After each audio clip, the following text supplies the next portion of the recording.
Hello, this is Angela Anderson. Thanks for joining me today. In this video, I'm going to be showing you how to paint a pink daisy. We'll be using acrylic paints, and I'll show you step by step how to do it all the way from the drawing to the finished painting. Got my husband Mark with me today. Hey there, everybody. He's going to be manning chat, so if you've got questions, you can ask those during the live show. Let's get started.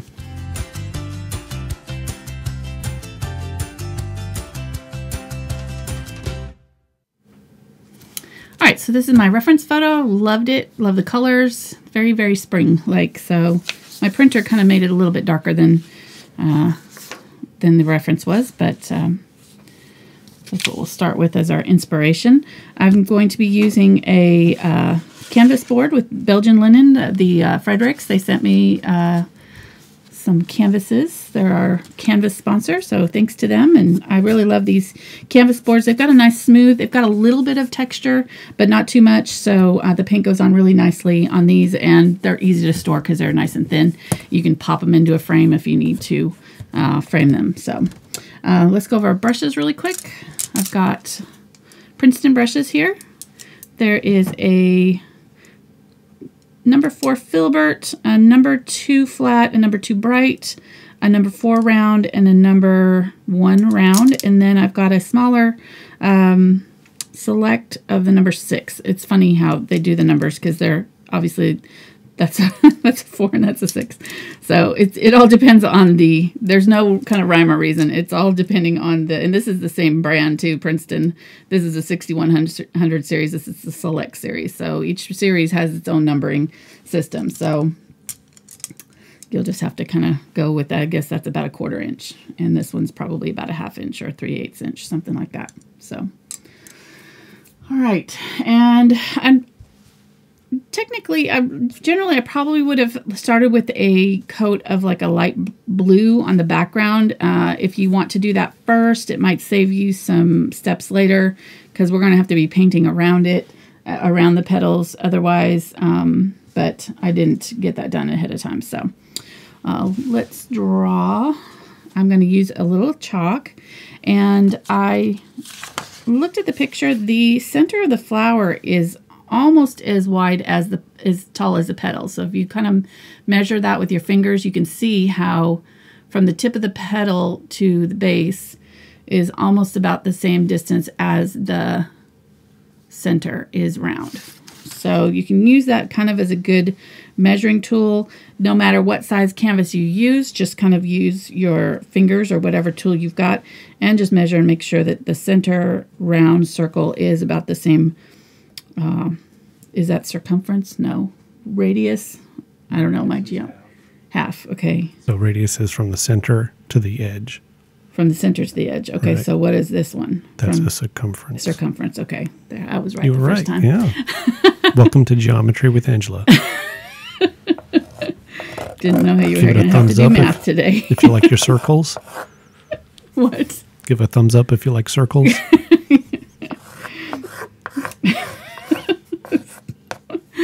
So if you can't draw a circle, you can just use a bowl or something that's, generally that size and trace around it. I'm going to do my circle here. And then an easy way of doing your petals and making sure that they're all kind of pointing to the center of your flower is to just draw some lines straight out from the center. We're doing the radius, right, hon? I was paying attention. Yes, that is right. Good job. Wherever you're wanting to do them, and then that way you know exactly what direction you want those petals to grow out at. Otherwise, sometimes you can get your side petals kind of going in the wrong direction. So always kind of make sure that you're pointing your petals right down to the center of your daisy. And I'm just going to start right here on this big one, and I'm going to draw. And this flower has got kind of some wavy edges to the petals. But if you want to make them all the same, you can do that too. I've got another Gerbera daisy that I did years ago, one of my very first YouTube videos actually.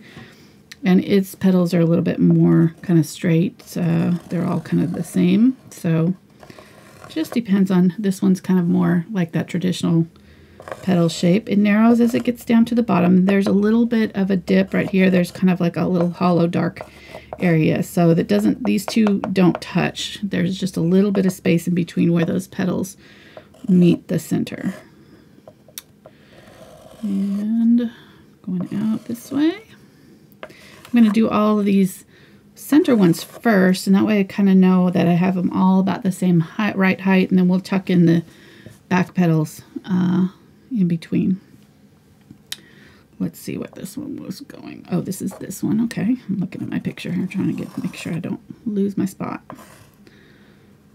So there, and then this one kind of tucks in like this. You have the reference photo up there, hon. There we go. They can see what I'm drawing here. Let me go over, well, I'll make sure that I go over the palette. Squirrel. Squirrel, yeah, I know. Just make sure I go over the palette. And the movie references have started. I knew I was, I knew I was forgetting something. I was going to remind about you. Painting. Yeah, you just jump right in there. I did. I jumped right in today. Hey, if you're new to this channel, give a thumbs up. Subscribe. We're 3 away from 125,000. What? So yeah, hit the subscribe. Hopefully we'll make that today. Hopefully. And get a couple new people watching. Be part of history. Yeah. You can tell everybody I was 125,000. And they'll look at you like, what? Yeah, exactly. Who? Who's that? Yeah. Okay. This one comes out almost to the edge of the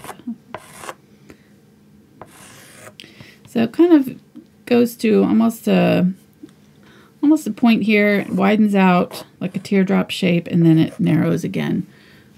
This is much more tapered than this point here. So it's nice and thick, and then it kind of quickly rounds off. But this is a nice long taper coming down into the petal. So it's a little bit right like that.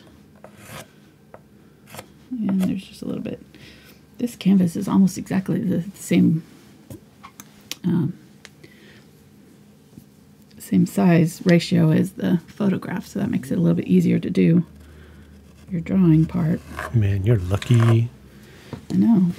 If you make a mistake or you want to erase anything, you just take a damp cloth and wipe off what you don't want. And it'll come right off. So I'm going to go ahead and erase all this. So you don't need the flamethrower? What? So you don't need a flamethrower? Burn it off? Right, no. Okay. Yeah. Safety first. Yeah. Have you been playing tanks again today? That way? No, no tanks. What was I playing? Ghost Recon? Oh, yeah, Ghost Something Recon. where you're using flamethrowers? No flamethrowers. Advanced Warfighter 2, the best ever. Okay. Tom Clancy, call us. You can sponsor a video. Shout out to... A flower video. Yeah. I'm tucking in these background petals here. They're kind of all just sort of tucked in between. This one goes right off the edge. So does this one.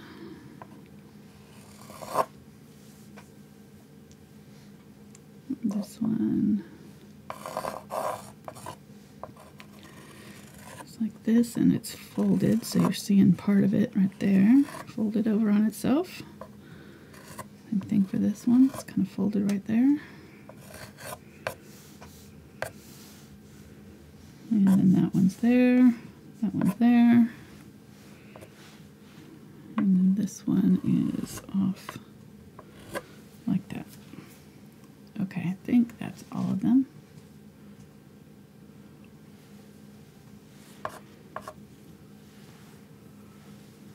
And then this one has a little section that folds in on itself right there too. Okay. Sorry, I'm thinking and getting quieter. I'm trying not to do that. You need to use your outdoor voice. Thinking deep thoughts. All right, I think that's good. You can kind of double check yourself after you get done and just make sure that all these petals are all these inside petals are about the same height. And that way, you know, you've kind of done it right. All right, let's go over our palette really quick. I've got unbleached titanium, titanium white. This is a color called fluorescent magenta. If you don't have it, don't worry about it. You can just use your quinacridone magenta. That's our next color there, but I just got this color, so I thought I'd try it. It's kind of got the same undertones as our flower. Fluorescent pink is similar, but it's a little bit more orangey. So if you have fluorescent pink, you could probably use that as well. This is quinacridone magenta, cadmium red light, cadmium orange, cadmium yellow medium, yellow oxide, phthalo green, yellow shade, cobalt teal, phthalo blue green shade, ultramarine blue, burnt sienna, and burnt umber. The tongue twister there. And I think I'm going to actually add a brush I didn't list. I'm going to go ahead and add, let's see here. I'm going to add an angle brush. I'm going to have the number 6 angle bright, and I'm going to use that to put in our background color for our flower. And cobalt teal is, I didn't know this, but I'd had this color. It's a golden color. I've had it, and for a while there I couldn't get it. And so I substituted it with teal. So teal, if you have teal, it's basically the same color. Or cobalt teal is a little bit more transparent, and it was a color that they ran out of the pigment, so they couldn't make it for a little while. So they substituted it with teal, but now it's back. So it's one of their new, quote, new colors, but it's actually an old color come back. So it's like a throwback. Exactly. Retro. Right. And I'm glad to have it back because I did like it quite a bit. We do have a question. Yes.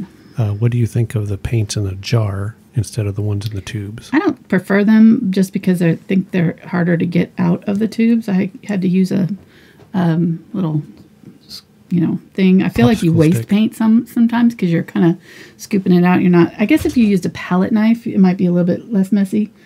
And then as they go down, especially the larger ones, like I've had really big ones, and I actually watched a video where the person used a little piece of, I don't know if it was styrofoam or what. It was a heavy body color, but they actually pushed it down into the thing to create a seal, because as you kind of lose, your paint goes down here, there's an air pocket in there, and so it can create a film on top of the paint. So you really need to kind of bridge that gap. And I have had old jars dry out on me if I haven't used them. So I prefer the tubes just because all the air gets squeezed out as you use it, and then you don't have that problem. But they don't make them in the really large sizes, so I think 8 ounce is the biggest that you can get. 125. No, 5 ounce. 5 ounce. 125. Woo! Okay, we're done. We're all done making videos. Thanks. Is that it? That was the goal. We're done. We made it. Yeah, we're shutting down Congratulations. Congratulations, everyone. You did it. You did it. Oh, they're asking cowbell? for some cowbell. Oh, yeah. You got to do cowbell for that. We can do the disco lights too. Yeah. I like it.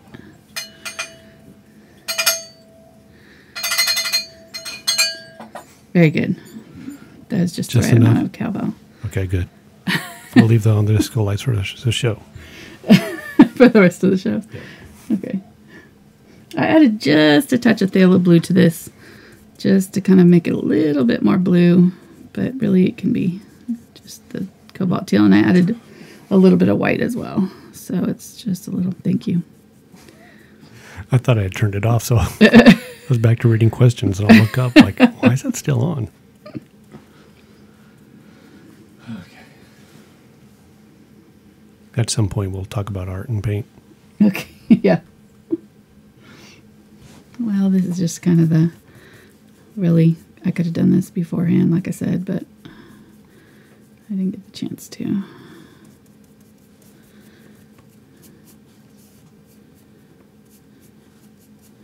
So I'm just using this angle brush. The nice thing about the angle brush is that you can get it down into these little tight spots better than like a flat brush.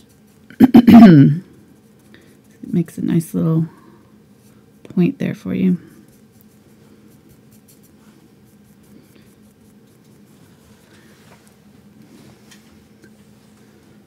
Get a little bit more white.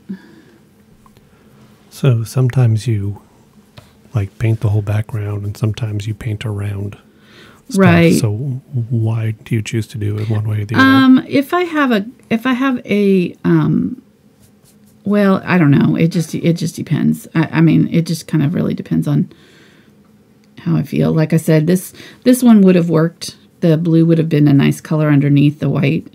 If the background color is not a color that's really working with the top layers, which generally you're not going to pick a background color that's not going to work with your top layers just because it's, you know, it's all, I usually adjust it so that it does match and go with the back, you know, with our colors that go on top. So, but when you're doing an undercoat, it generally will show through a little bit.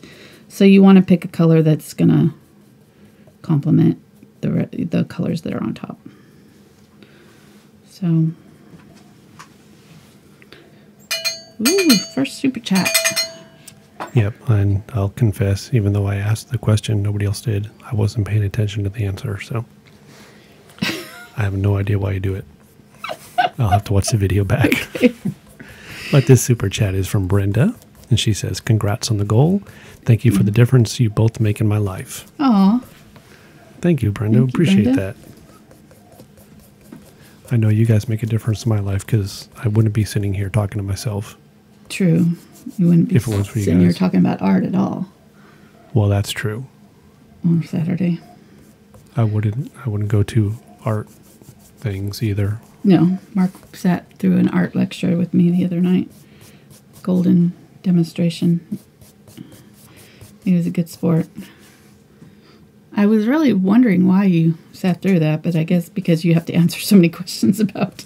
Well, I am trying to learn some stuff. Oh, good. You know, you get questions all the time, so it's good to know generally what we're talking about. All right, so I've added some blue to these bottom petals here because I noticed that there's some kind of blue highlights they were picking up. That'll just give us a head start.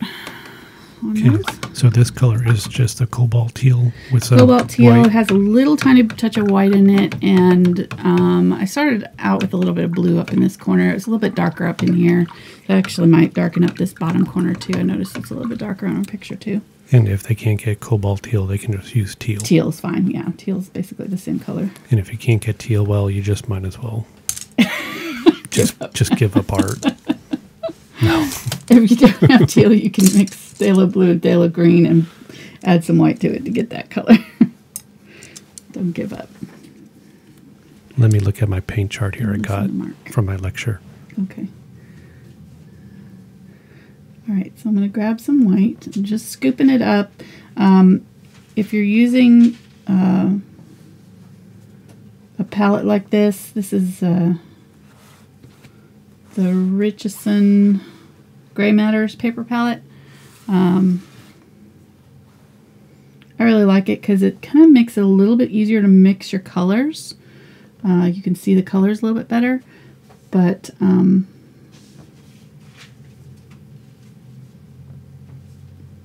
don't know what I was going to say. Oh, I'm pulling the color off the corners of the paint. I'm not trying to mix in the pile. That way these original colors stay fresh. And when I'm mixing, I'm pulling a little bit off the corner and pulling it to another spot on my palette that's clean so that I can mix. I never want to mix right into that unless, you know, it's the end of the painting and you're done. You know it's the last, time you're going to be mixing with it. But I'm going to add a little bit of this fluorescent. I want it fairly dark. these back petals, and I've switched to a number 4 filbert. I'm going to use that back in here. And these first layers may not look all that great, so just know that that's pretty normal with acrylic painting, especially your first layers are generally not all that great. I'm going to add a little bit of white. I've sprayed the palette or the palette with water too. Every now and then you want to spray it just to keep it damp, keep your paints moist. Okay. So if people are joining now, we are streaming live. Yes. On Saturday, April 8th. Yes. No. 7th, 2018. But after the show, usually about 15, 30 minutes or so, it goes forever on Angela's YouTube channel. Right. So if you have to go away, you can come back tomorrow or next year, whenever, and watch it again and again and again. Yep. So we don't, just do a live stream and then remove it. It stays posted up there. Yeah. And thanks for spending your Saturday or Sunday with us, depending on where you are in the world. So they want to know, what did you learn in the thing? I learned that there is a fluid medium called Golden Open medium that you can mix with your paints to make them dry slower. I knew about the golden fluid or the golden open paints, but I didn't know that there was a medium that you could add just to any paint. So I'm going to get some of that and try it out and see how it does. I asked the expert guy if you could use a hairdryer after you're done blending, and he didn't know. So we're just going to try it and see if it works. I'll let you know. But I'm excited about that opportunity, that possibility, because that would mean that beginners could have a little bit longer to blend their color. Mm-hmm. So before it dried. I'll give a special shout out to Justin, because besides me, he was the only other guy in the room. That's right. He did a really good job. He did a good job. He did. Okay, I am putting down the darker color, if you noticed, and then I picked up a little bit of the lighter color, and I'm blending it in along the edge while it's wet, and just kind of very, very lightly brushing it into the wet, darker color. If it's already dry, you can still do this. You just put a little bit of the darker color back over the top of the light color once you blend it. So say, come on. These brushes hold so much paint in them, sometimes it's hard to get off the previous layer. There we go. So say this was, the dark color was dry here, and this light color was just put on. I can blend back over with the dark color very, very lightly, and it'll blend that lighter color back in. So you don't have to have it all wet at the same time. Get a little bit of the lighter color. Seeing that these back petals are just a little bit darker than the front ones, so that's why I'm doing these ones first. I always like to work back to front with the paintings. It just makes it easier so that your top layers will clean up the edges of the under layers, so I don't have to worry about this layer right here being perfectly clean, because when I put this top layer on, I'm going to clean up that whole edge. Acrylics are nice because they are opaque, or generally opaque. Most colors are, or can be, and they cover over each other really well. So I can just put this on, not worry too much about being perfect about these edges. And then that way, when I put my final layer on with these top petals, then I can kind of slow down and be a little bit more careful. I'm going to add a little bit of orangey color to this one. I'm seeing a little bit of orange in my reference photo.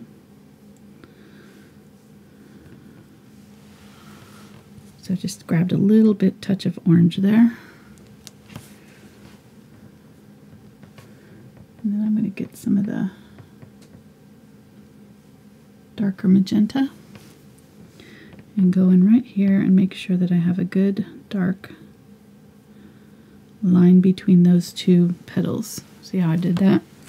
Just darkened up a little bit right there. This one's a little bit more on the complicated side. This is definitely more complicated than the first daisy that I did, because it was a single layer of petals. The double layer of petals always kind of adds another element of difficulty, just because you're having to worry about, you know, overlapping and things like that.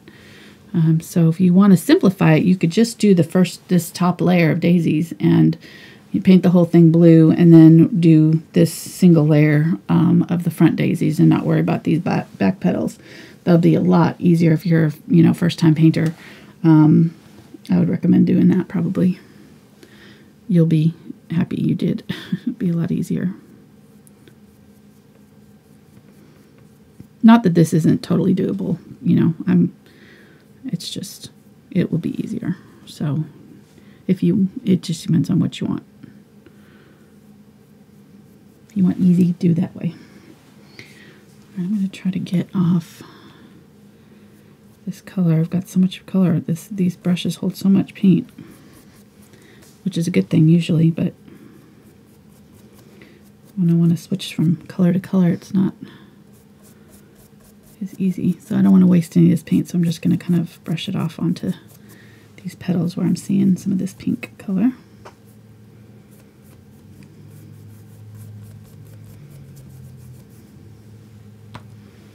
And I'm always brushing towards the center as the petal grows. So these petals are growing, pointing in towards the center, so all my brush strokes are going to go in that direction as well. And that way if I have any little streaks like this, it'll just make it look like we meant to do that, and that they're part of the actual overall flower. We don't have to worry about, if you were to put them in this way, sideways, counter to the streaks in the petals, then you would be having to do another layer over the top of that to make sure that that blended in properly, because we're going to want those streaks to be going in the right direction. So just save you time. Look at how much I still have paint. This paint's still going. I'm just trying to get it off my brush here. So would you rate this as a beginner painting? I would say intermediate is probably not. It's probably, well, you know, we've done, this is the probably 5th or 6th, maybe more. I don't know how many paintings have we done in the large flower series. We started out with the poppy, we did the orchid, the lily, the blue poppy. So we got a red poppy, blue poppy, anemone, lily, orchid, rose, peony, 6. Is that all of them? So this is the 7th, I think. And then if you count the succulent one that we did, that would be 8. So this one is probably the same difficulty as a peony, I would say. Just because it's got so many petals. Okay. You know, in the background petals and stuff. Okay, so real quick, what brush are you using? This is the number 4 Filbert. Okay. Yeah, this is the 6100 series that I really like. I don't know what kind of fibers it is. It's some sort of white synthetic, but it's got such good spring to it. I really like it. Okay. Just firm enough. Nice. Yes. And I was going to say, with the painting, I think it could be any level. I mean, I know that you're going to go and put layers upon layers upon layers, but right. I mean, you can stop it at any point. Exactly. And give it that more impressionistic, painterly, exactly, artsy word look to it. Very true. Okay, now I don't remember why I was trying to clean it out. Oh, I think I was going for a darker color. I wanted some darker. Because these ones over here are getting darker. So I had too much of that lighter color on there. But I didn't want to waste it. So I'm grabbing the magenta and a little bit of that fluorescent color. I'm touching just a little bit of white with it, but going kind of right up into the edge of that paint that was already mixed with the white. And we're going to get some darker. Yeah, that's it. Okay, and down in the description, under Show More, below the video, Right. you can have links to the Amazon store and Brush Guys. Get the list of all the paints that you're using and Yes. so forth. I didn't list the magenta color, so I'm going to have to add that to my list, but I will make a note. thank you.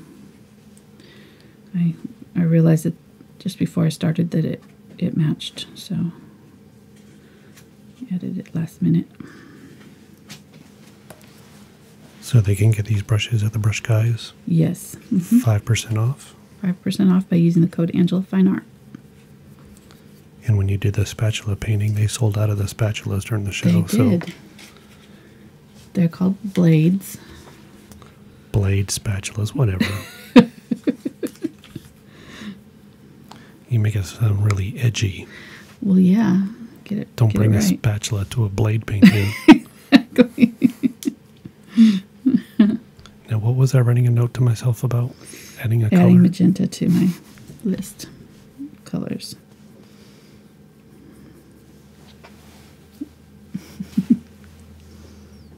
Thank you, honey.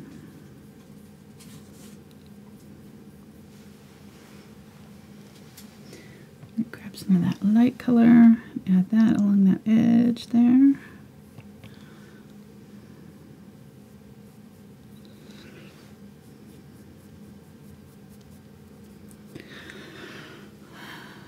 All right. So, what would be some recommended different colors for the background if they don't have teal or don't want to use teal? I think any of the colors that we're using in here or variations of them would look good. So you could do like a yellowish color or green, pink, I don't know, blue.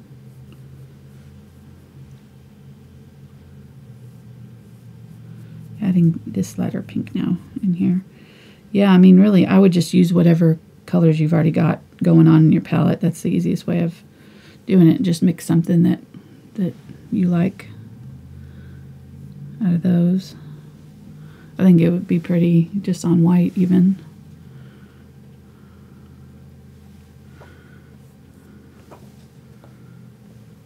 Get some more white here. So before the show started, somebody asked if this was going to be part of the splatter movement. Oh. I said, I don't see how, but I'm sure you'll figure out a way to do it. Yeah. I don't think so. I love that. Oh, man. I don't think so. I don't. Well, hopefully we don't lose any viewers now. They're like they came for the splatters. Holding out for the splatters. Oh no, sorry guys. Disappointing. It's pretty satisfying to splatter. Have you ever done it? Splattering? Uh-huh. Maybe once. I don't remember. You remember. Yeah. We'll have to have you do it sometime. Just so you can see how fun it is. A question. Yes. Somebody wants to know, in general, how do you know how to start a painting? I mean, how do you know to work on one part first or the other? Or I work from the back to front usually, so that's where I start usually. Just looking at the undercolors,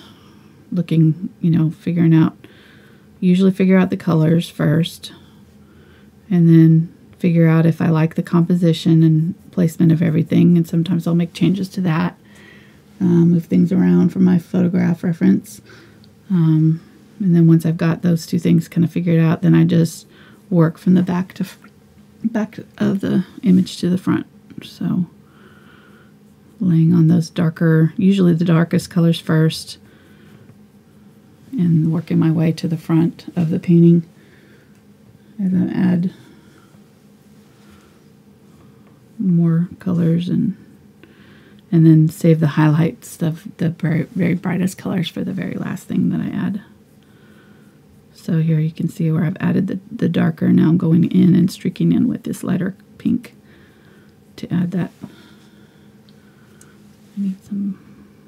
If you've got areas like this blue is showing through this pink, Quinacridone Magenta is a very transparent pink, so you may have to add white to it to get it to cover.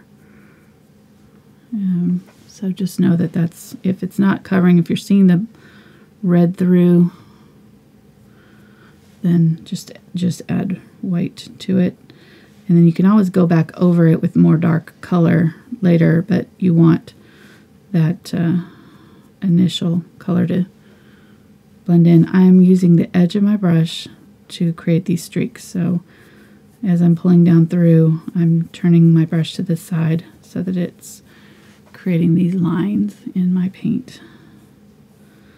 And as I get down toward the center, it's almost white.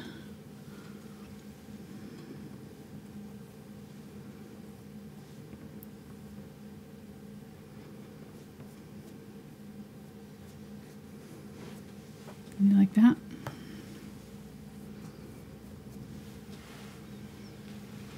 And having a little bit of that pink on top under there, then I don't have to even worry about adding the pink, it's already there. So go over the top of my edges now.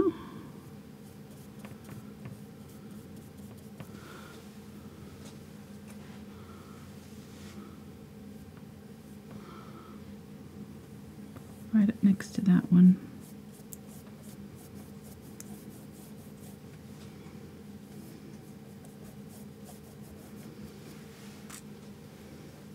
I'm going to grab a little bit of my ultramarine blue, add that to my pink. Light ultramarine blue or purple is a really good shadow color, so you can keep it light in value. You don't have to use it super dark, but because it's got that cooler tone, it will make a good shadow color. So your eye will read it as a shadow, even if it's almost the same color as your as you're working on. So just by putting it there, it already makes it look like it's in shadow. So I'm going to add it over here too.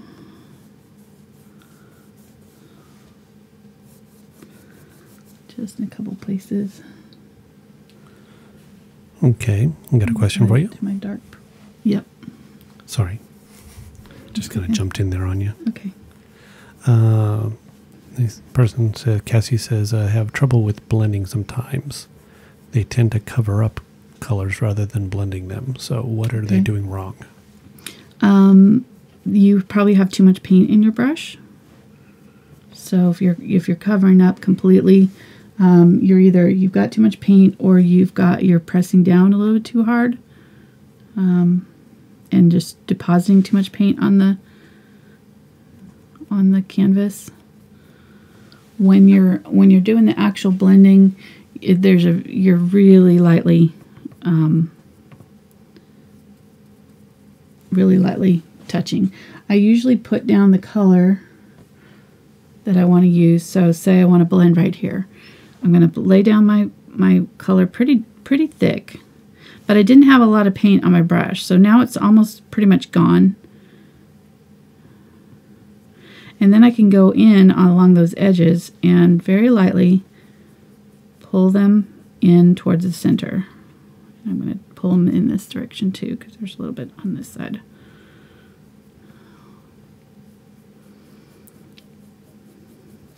And then what I can do is grab my pink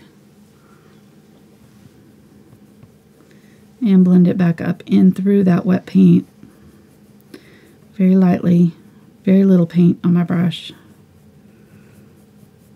and it'll blend those two together. And I'm going to get some more white and keep doing that. So I laid the heavy color down first where I want it brightest. And then if you still have too much paint on your brush at that point, you can just wipe it off and then go in and blend it in very lightly, very light touches. And it just softly blends in that wet paint into the dry color.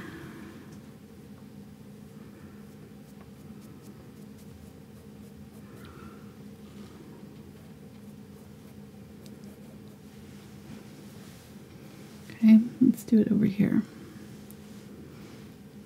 This one has a little bit right along the edge.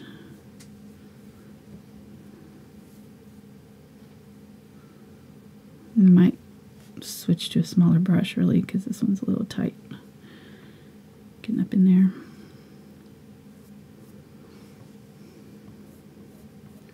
And this area I don't want it to blend because I want it to look like it's a sharp edge so that looks like that tip of the petal is pointing out at us right here. So you're seeing just the front edge of it. It's really just a straight line, so I'm not blending it all right here. But then on this side, it starts to blend down in right that area. So as I pull it around the side, I'm going to wipe my brush off and just pull from that wet paint down into the dry paint. And if it goes too far, I can grab the pink color that was underneath and pull it back up in the opposite direction to blend back that way. Very little paint on my brush and very light touches. I say very little paint, but you're putting down a decent amount of paint right at the very beginning. So right here I'm putting down a good amount of paint right there. And then lightly blending through once the paint's off my brush.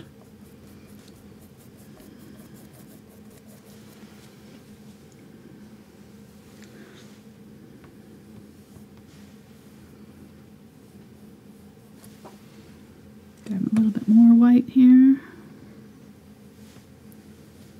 And I can use just a straight white, even though it's not particularly like perfectly white on the picture, because I've got so much pink still in my brush that it's blending even as I lay it down on the canvas. So I don't have to worry about it mixing a pink. It's going to mix as I put it on the canvas because it's already got pink in my brush. Here.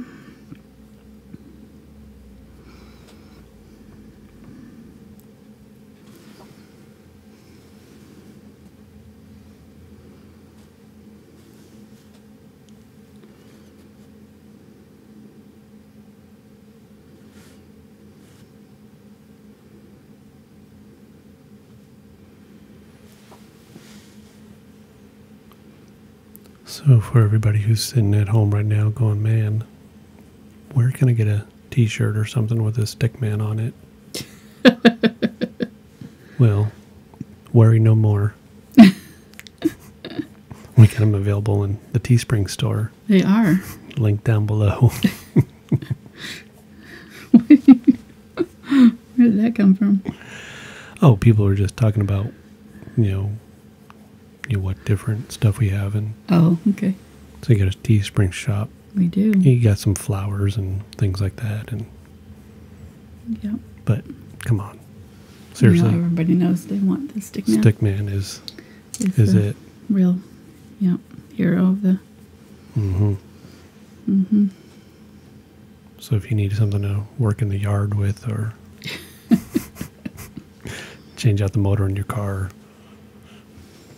you don't mind getting messy.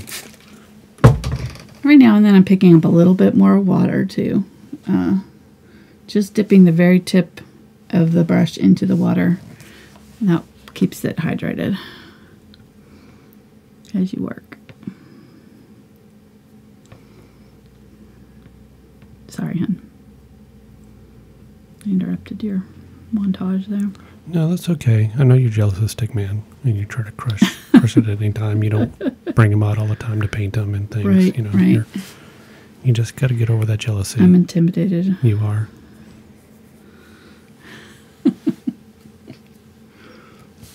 Yeah.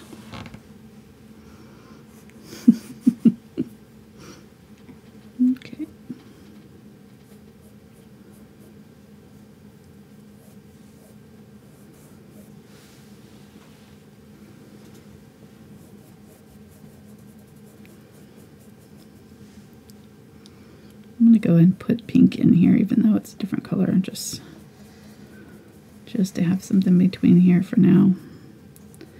We're going to add it's actually going to be green down in here.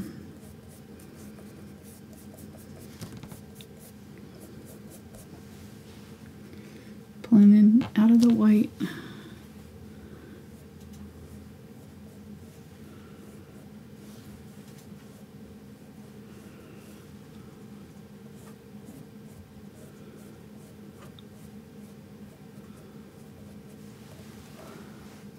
And just making sure my streaks are going in the right direction.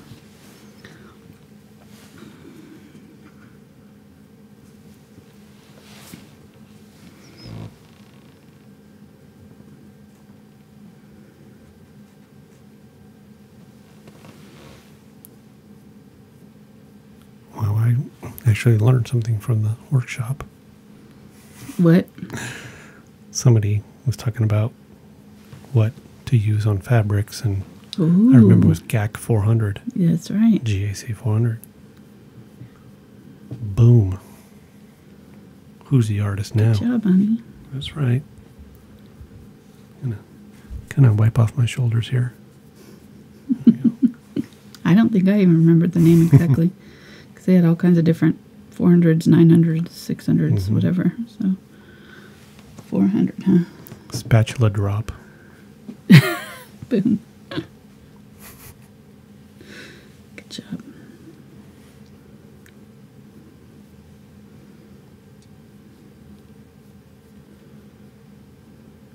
Hey, what if you can't draw? Oh, and I do have traceables that will be available. So on Patreon, all of the paintings that we're doing have traceables available for $1 a month for all of the traceables that we have. So it's just $1 access to all traceables since February 2017. Before that, we had them. I didn't do them for every painting. So there were some available on Patreon or different places, but now we're doing them for every painting. So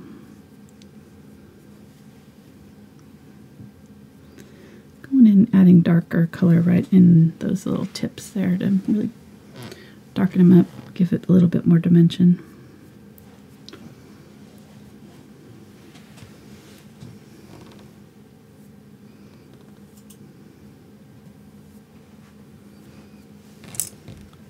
Lots of side cam today.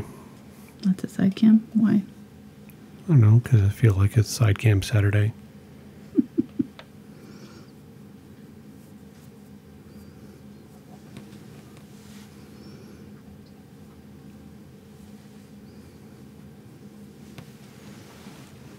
All right.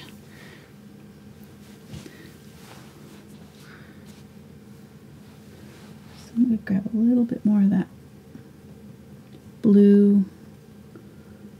If you have Doxazine purple, you could use that instead. For this, you just want to darken up. Right here, I'm going to add a few little streaks of that purple-ish color, but I've mixed it with ultramarine and quinacridone. I'm going to use it up in here.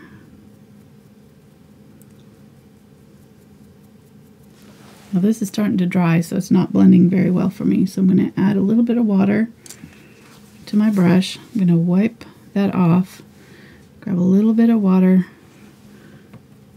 and go in with just a dry, kind of damp brush and pull it down. And it'll help kind of moisten. I don't want to go in with real wet, but I'm picking up some of this purple or this pink that was the color that was before. Making sure that I have moisture on my brush. And I'm pulling opposite direction. What I'm trying to do is hydrate that area of the canvas there to give it a little bit more moisture so that that paint will move. You could also use blending glazing liquid for that. So I'll put out a little bit of this. We can use it. This is my acrylic glazing liquid. This is where I'm going to test the open medium. They have a gloss open medium. And I think it's got even more extender than this does. So it'll give us even more drying time. But I don't know how long it takes to dry, because the open acrylics can take like a day or more to dry. Oh, yeah. So Yeah, I think, was it 6 or 8 hours? yeah, something like that. It's still wet. Right. So that may not be what you want in every case. So we're just going to have to see, if we can use just a certain amount of the medium. I'm thinking if I use just a tiny bit of the medium, that maybe I can get away with using it and still have it dry in a decent amount of time for us to be able to do layers on layers like we do. If it's going to take a day, I'm not going to be able to use it for the videos, obviously. Unless you want to stick around overnight, come back, Some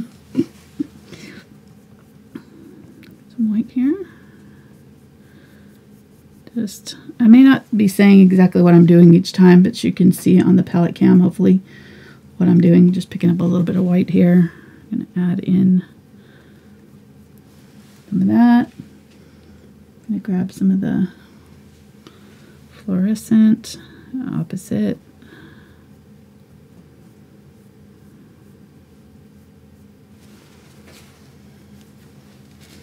This brush is almost too big. It's getting a little difficult to get in these little cracks here.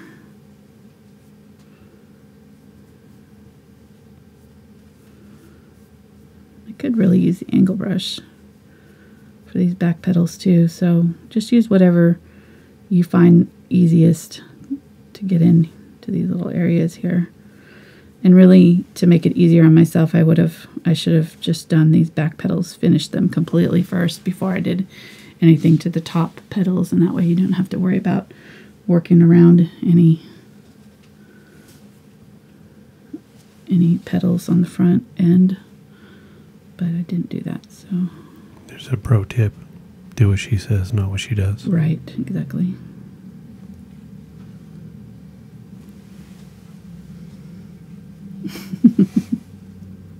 Thanks, son.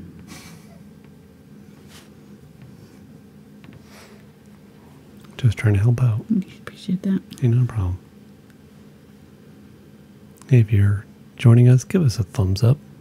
Say thanks for the awesome tutorial of not painting tanks.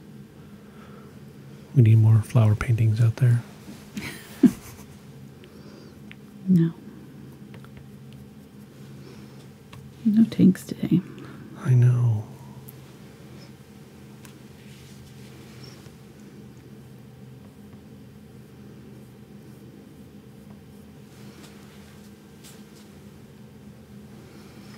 Getting some white here. I'm going to go in the opposite direction.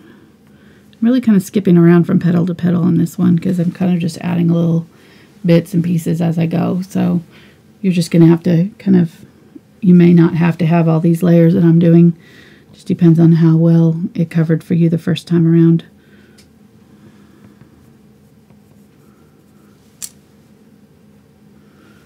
Grab some of that background color there. Gonna put that in over the top to blend those two together. I just added that lighter white right there along the tip. Add a little bit there too. Okay.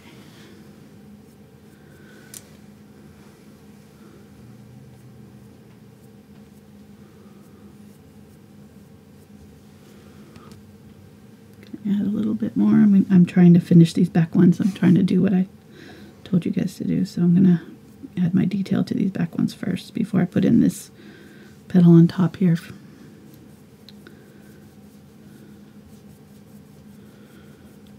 So adding just kind of light dry brush. Got my brush on an angle on its edge here so that it's creating these lines for me.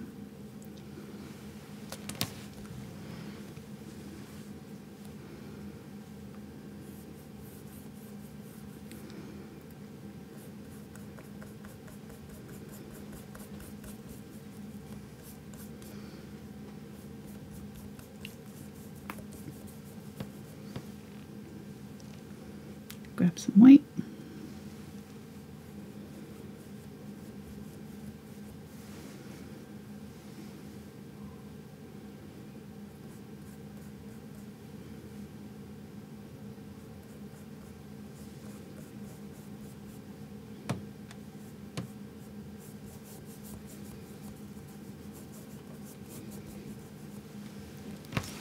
So I'm having a hard time seeing the difference between these two petals here. This one is underneath right here, so I'm going to go in with the darker magenta and add that right in here.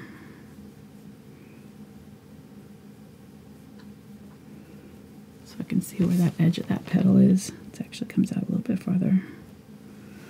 Then I'm going to grab my white, come up over the top this way, and define that out a little bit so I can see where those two separate. I'll grab a little bit of the ultramarine blue, mix that with that pink color. Use it along this edge here.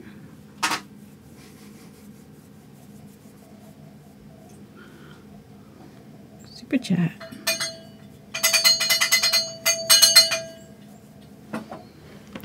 This super chat's from Steve. It says, love it. Learning loads, painting demystified. Oh, Thanks.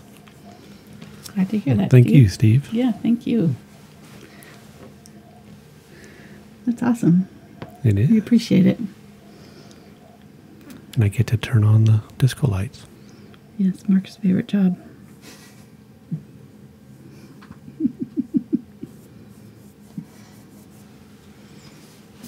All right, so now going in with my top layer here. And whoops, that was the table there, not me. Right. Mm-hmm. Yeah. I do that. I put my hand right under there. It sounds so bad. I keep telling myself not to do that. It's a bad habit. It's funny.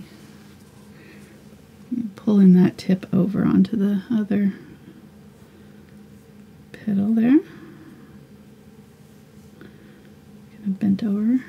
I like that this kind of is like not perfect, you know? It's like all these kind of interesting edges and shapes happening. All right, now just going through and putting my streaks in. And all these under layers are going to kind of be subtly visible underneath. I might pick up a little bit of that blue magenta color and lay some of those streaks back in. And that wet paint is just going to kind of absorb them and blend lightly.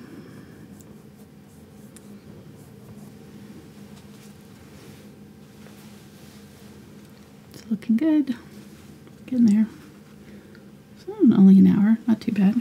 So far, so good. No, you're doing all right. I'll give you an 11. Hmm? I'll give you an 11 out of 10 right now. Okay. Seems like you know what you're doing over there. I'm working it out. Uh-oh, here it comes again. Ooh. Whoa. That was loud. This one's from Christy. She says, this is because I love your art and don't want to see you quit. Oh, thank you, Christy. Ever. Oh. With exclamation point. No, So, thank you, Christy. YouTube is taking over. It's definitely taken over. It took us a couple years to transition. When I first did my first videos, I was still painting full time, doing commissions and murals and working on paintings for a gallery and and so that's what was kind of my focus for a long time. And then when the YouTube videos became popular and people were asking for more, it took me, I don't know, a couple of years to kind of switch over. So you can see where my first videos came out in like 2014, but I didn't really start doing it full time until about 2015, 16.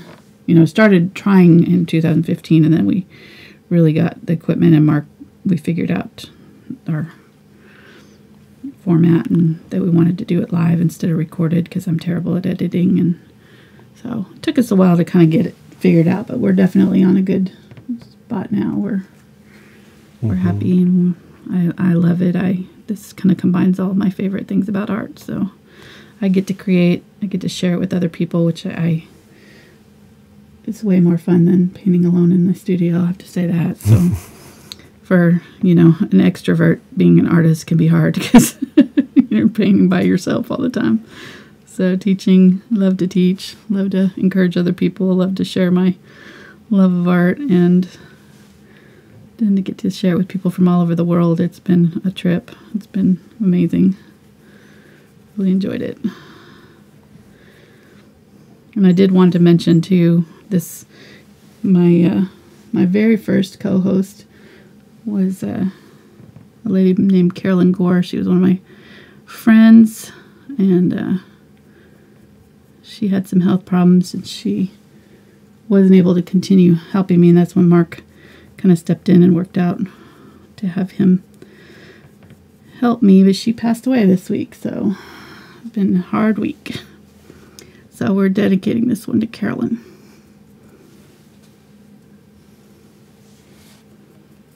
Yes. She's at peace now. Mm-hmm. So if you were one of the first viewers, you probably remember Carolyn. She's a neat lady. She was a lot of fun. She's in several of my very first paintings that we did live. She was my co-host for over a year, I think. So it's been tough.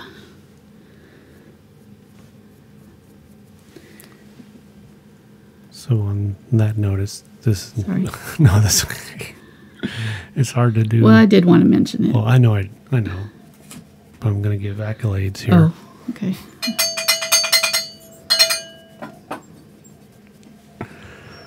So this super chat's from, I'm going to say Renate.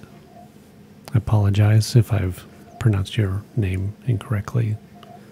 No specific message. Okay. So Thank you.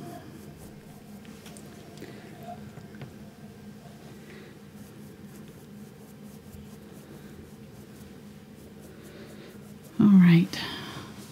Just continuing to add more detail.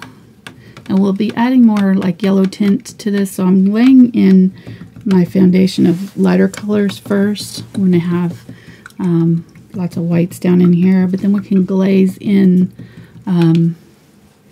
toward the bottom here where you can see that the petals are kind of more yellowed down here. I'm just going to paint them white all the way down. I'm not going to worry about putting the yellow in. What I'm going to do is just tint over the top of the white, and it'll tint those petals down there with the yellow, and it'll be real pretty. So it's a nice little trick to don't always have to paint it in solid color, is what I'm saying. So especially on something like this with the petals, it's easy to just tint over the top, add a little bit of color that way.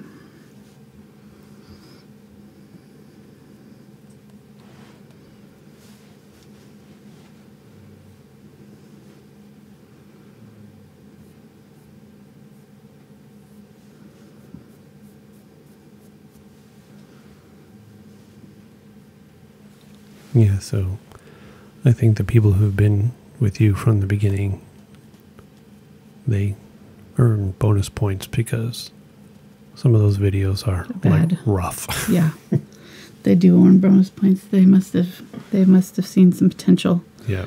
The audio and the video was like, wow. Oh, it was bad. It was so bad. Yeah, the audio especially was terrible for a long time. We're still working on it. It's still we're trying to get it. It's getting better. It's getting better. We're still not 100% where I want it to be, but it's a lot better than it used to be. Mm-hmm. But thanks to supporters like Denise. Thank you, Denise. With their super chat. Says, thank you for the time you take to do these tutorials. I appreciate it. The lessons you give are very helpful. Thank you, Angela and Mark. Oh. Smiley face. Yay. Thank you, Denise. We appreciate it. We do.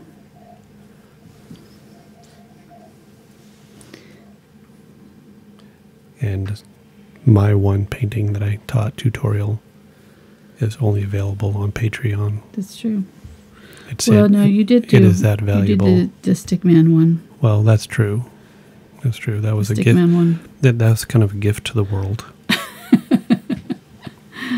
That one was last year. I don't know. Yeah, we went it on was last vacation and we year. posted it. Yeah. So it's up there somewhere if you want to see Mark's Stickman tutorial. I recommend it. Highly recommend it. It was very informative. He really, you could tell he'd been paying attention to my lessons because he had all the right lingo. It was awesome. I wasn't very good on camera work, I just have to say. And just imagine if I laughed through your entire painting. I mean, come on. It was pretty funny. Sorry, I couldn't help myself.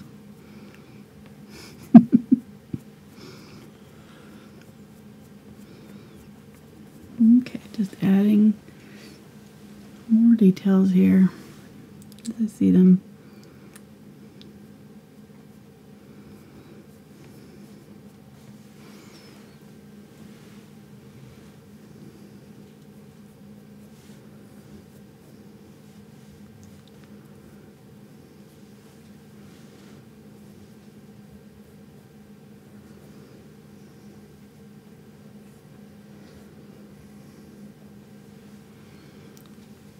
There's a little teeny tiny petal right in here.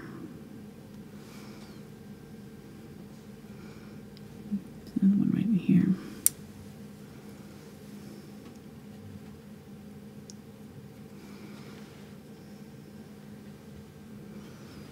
Okay, I'm getting close. Move this up a little bit.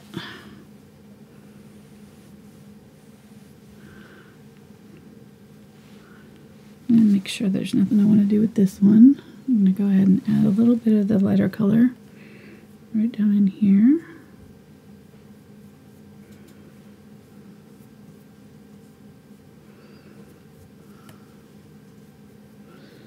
Yeah, one of the very first paintings that we did with Carolyn, we had just we were just trying to figure out how to use this new system called OBS, and I didn't know how to work the camera very well. I was doing everything because Mark does the camera stuff now, so I was doing all the camera stuff. Carolyn was just kind of helping with the chat, and we didn't have the fancy remote camera and all that we have now. But it was the red tree. If you've watched the red tree video, the red oak tree video, it was like the first 7 minutes, literally for 7 minutes, it's zoomed into about like right here. It's like, you see this, oh, sorry camera, I was trying to recover. It's hilarious. It's like, and then all of a sudden you can hear Carolyn going, they're saying they can't see the whole screen. They want to see the rest of the painting. They want to see the rest of the painting. Like I'd meant to do that or something. It was so bad. And then it was on like one of those arms. I didn't have like a solid arm. It was on this like clamped arm that was like rubber, you know, it moved around. And so then I'm moving it and the camera is like moving around because I couldn't figure out how to zoom out on the OBS system.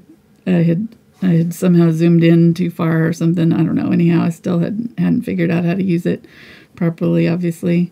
And so funny. So then the next, minute or so is me trying to readjust the camera, moving it. You can just see it moving around. So bad. And that video has over 300,000 views or something like that. Just like, oh my gosh, it's so embarrassing. Just like, thank you, people, for seeing through the ineptitude of our system there. Really stuck with us, so so funny. They're like, these people are pros. We know exactly what we're doing. Oh my gosh, it's so funny. Hey, we don't take ourselves serious. No. Or anything. No, you can't. Can't. Angela has fun painting, but we can't take ourselves too seriously. No. No, I've never been. I've never been one that's been too artsy fartsy. You know, I don't take the. I love art, and I love, you know, everything about it. I love all kinds of art, and I feel like crafting and painting and everything. It's all you know, music, drama. It's all creative. It's all good. It's just it doesn't. I don't know. I don't value one form of art over another. I know a lot of people think that this kind of art or art that's, you know, crafty or whatever, that's not as important as other kinds of art, you know, that's in a gallery and stuff. But I don't think that that's true. And I feel like there's a lot of outsider art, a lot of art that ends up being appreciated later. Like you look at Grandma Moses and different ones like that that didn't have any formal training and didn't, you know, didn't whatever, you know, but they were creating amazing art on their own. So I just don't feel like I don't like to put limits on people's expression, except for Mark. Mark's not allowed to paint with his feet. I had a glove on my foot. Everything else I was being safe. Everything else is acceptable. Even performance art, which I don't get at all. But you have to admire their, you know, dedication. Yeah, and if you're doing Angela's tutorials and paintings, you can join the Facebook group. Yeah. Thankful Art down below and share your paintings with everybody. There's 11,000 people in there. It's a great community. It's very encouraging. We're all about just... It's a closed group. Yes. You know, so we monitor what's on there so that, you know, everybody's nice. Yep, that's the number one rule. And it's a safe place to share and learn and grow together. Yes. Yep.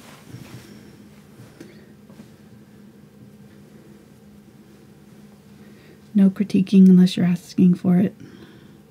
So you don't have to worry about putting your art out there and people going, oh, that looks like a turtle, and when it's, you know, fish or whatever, I don't know.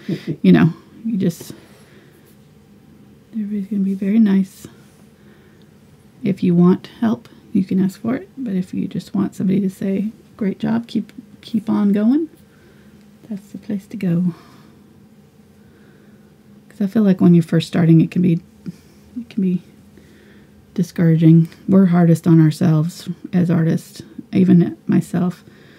You know, after painting for 30 years. If you missed the Monet video that I did a couple weeks ago, Mark read off a quote from Monet that I thought it was very telling, because even the most amazing artists that you think, you know, just had, he was very well recognized in his time, which was unusual, you know, for the Impressionists. He's one of the only Impressionist painters that was accepted and given, you know, well received, you know, in his time period, because they were so new. They were out there. They were so different from all of the other art that had come before them, that took them a while to get accepted by the art community. And but he was well respected and accepted, and he wrote a letter to I think it was the gallery manager, right? And he was saying how he's not going to send paintings because all of his new paintings were terrible. Mm-hmm. And that he knew that people would like them, but he knew that they were terrible.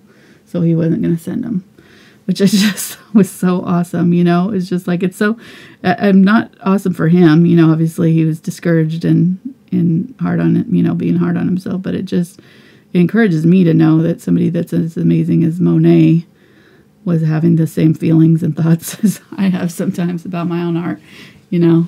It was just, it's just art.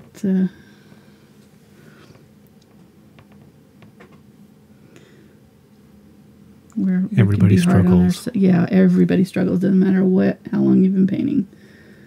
So you just kind of have to be kind to yourself and know that your journey is not going to look like anybody else's. Your paintings are not going to look like mine when you first started painting, because I've been painting for longer than you. That's, just like I wouldn't play music the same as somebody that has played, music for years on an instrument. They've just practiced more. Doesn't mean that I can't get as good as them if I decided I wanted to. Not that I do, because just saying. I gave up art, gave up my music a long time ago.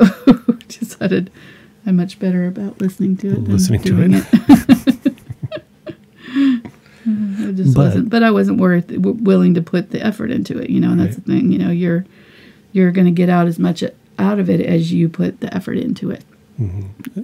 It's the same with Excel.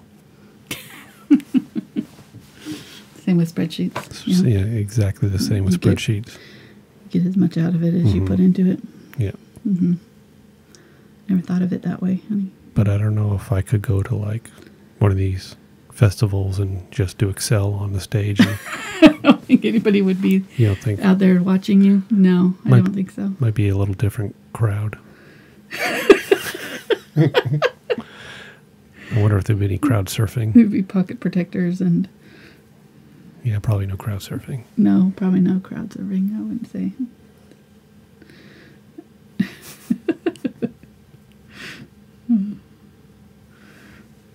Yeah.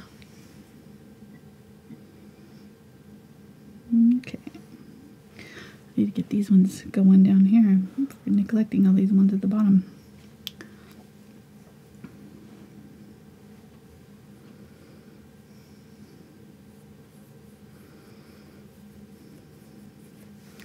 I can feel my paint getting a little sticky, so I'm just going to add a little bit of water to my brush here. Okay, when you say that, is that something that you just kind of learn, by how your brush is moving through the paint, or? Yeah, you can feel it on the canvas. There's a drag. Okay. It's just not flowing off the brush at all. It's just catching, and that's when you know you need to add some water. I'm going to add a little bit of green to my Phthalo blue there. Or no, that's ultramarine blue.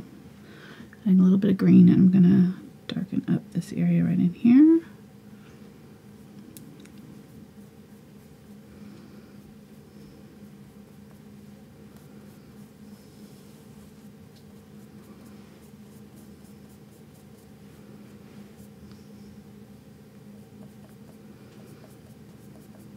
Go ahead and darken up this whole area there.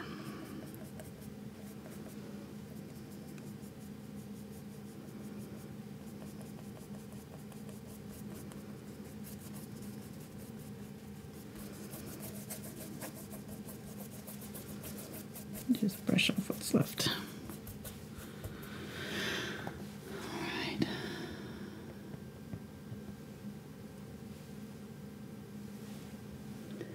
Do Phthalo blue and burnt umber here. I'm going to do some dark.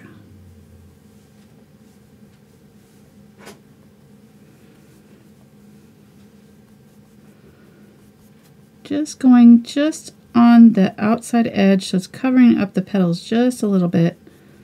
It's right along that outside edge of the center of the flowers. Pulling it into the petals just a little bit on this side. And I'm going to do it on the other side too, I think.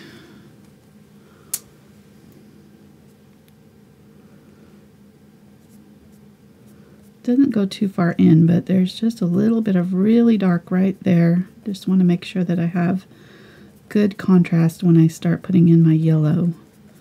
Because I need a little bit, and I'm just kind of pulling from the outside, inside out, and creating these kind of fuzzy edges that I'm not defining them too much. Letting them kind of radiate out so that they look like, I don't know, shadows in there. I'll clean them up here in a minute, but I'm just wanting to make sure that they go out far enough into my petal to get some nice dark areas right in here.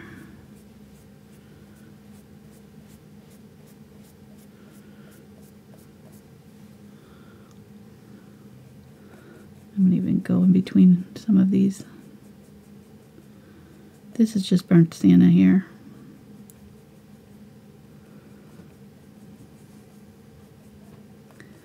It's going to look terrible when you do this. You're going to think you're ruining it. But you really, really need this. Trust me. You really want this dark, dark, dark color in here. Otherwise, your flower won't have any depth in the center. It'll just kind of look flat.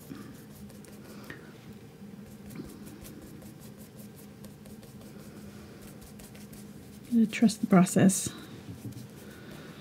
Okay, there we go. I'm going to go ahead and put a little bit more of this burnt sienna.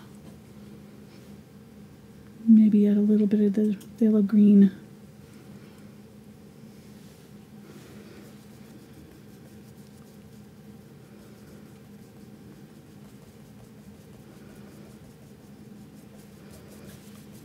I mean, if you had just painted some eyes in there, that could have been the Scream with the flower hat on.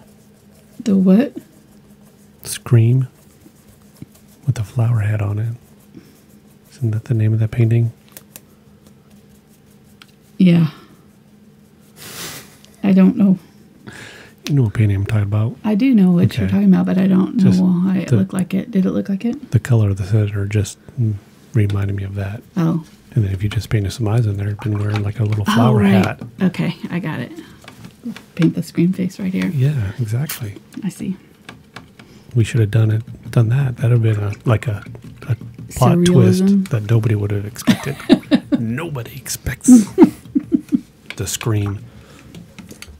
I need to add water to that angle brush because it's setting out. I haven't used any other brushes with those two yet, so far so good.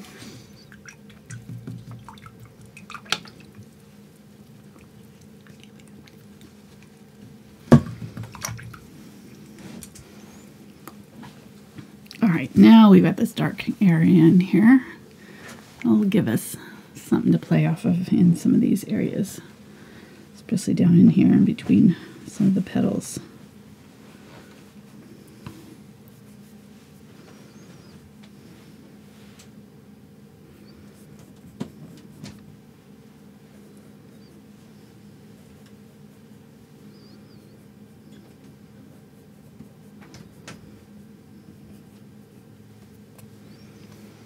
Okay.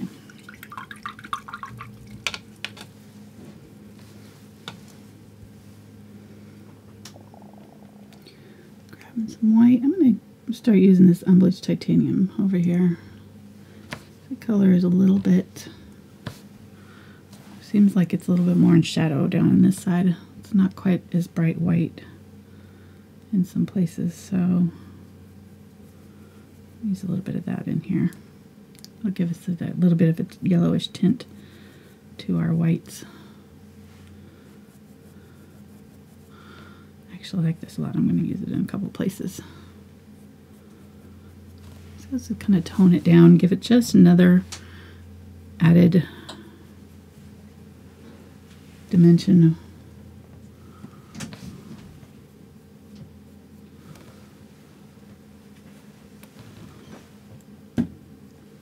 It's all these layers of colors that really make a difference in a painting, I feel like. Bring it from, just okay to really interesting, because you've got all these colors playing against each other. As long as you get the the values right, you can pretty much put any colors in here that you want. But I really try to look for colors that are kind of hidden in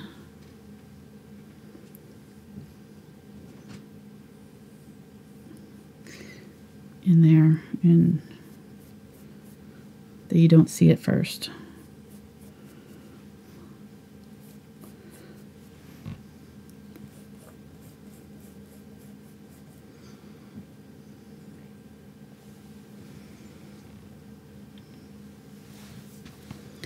Okay, so this one comes all the way in here like this. There's this little white one right there. Just trying to define all these now. And then you've got another.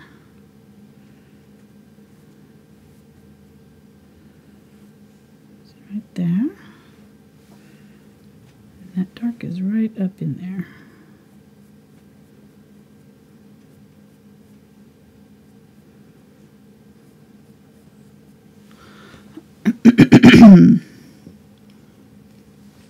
Excuse me. My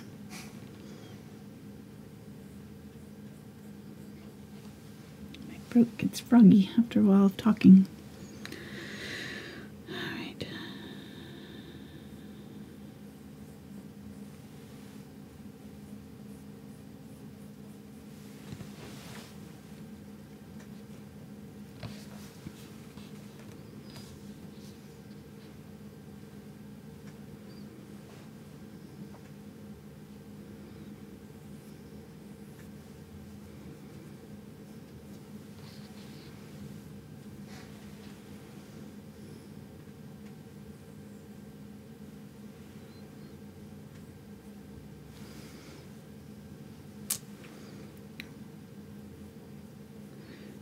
Dark green right in there.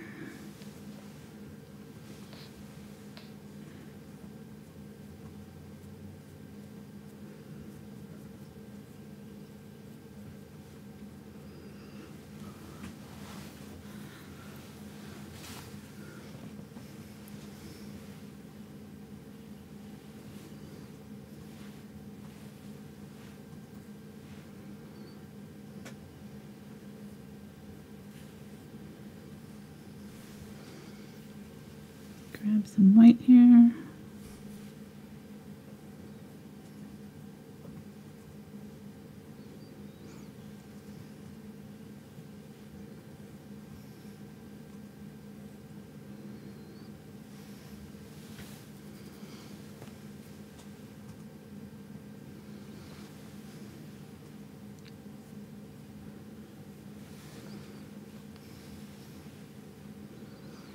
Alright, and this one folds out and then comes around like that. And there's a little bit of blue in there, so I'm going to add a little bit of that teal. My colors are starting to get dry. I need to spray them.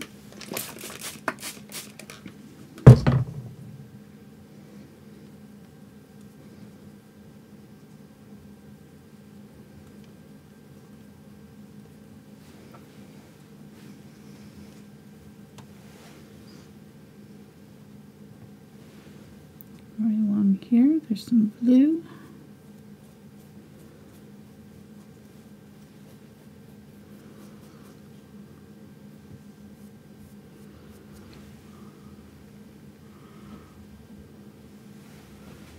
Now that looks weird. I feel like it's not pointing in the right direction. I think this one.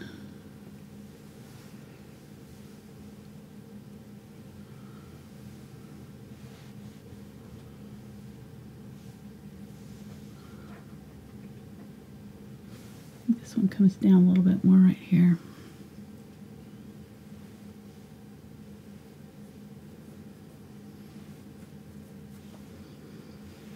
Because we're wanting to point it down towards that, so just right there. I think that's where it's.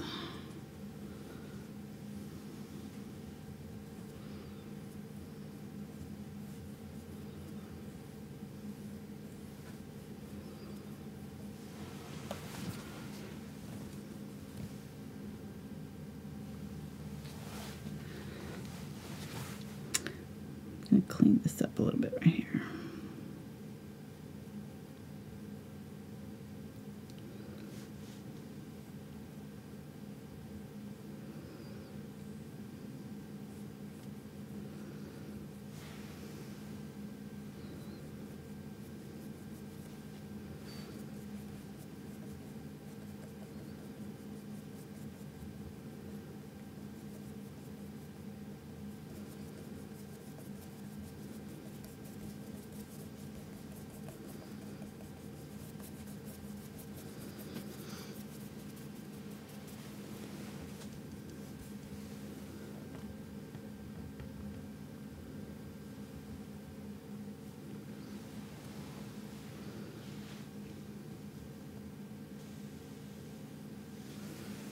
And some clean white.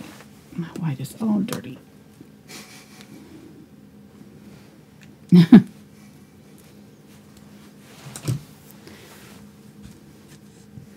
And not on purpose. Okay, here we go.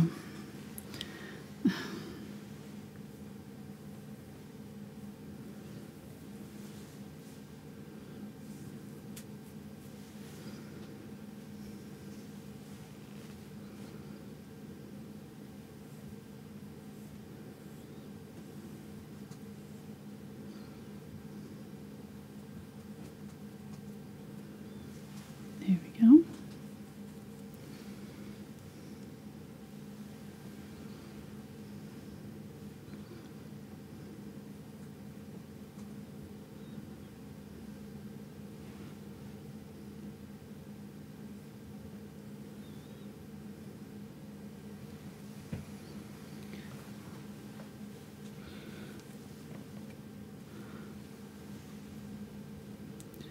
More white right along that edge right there.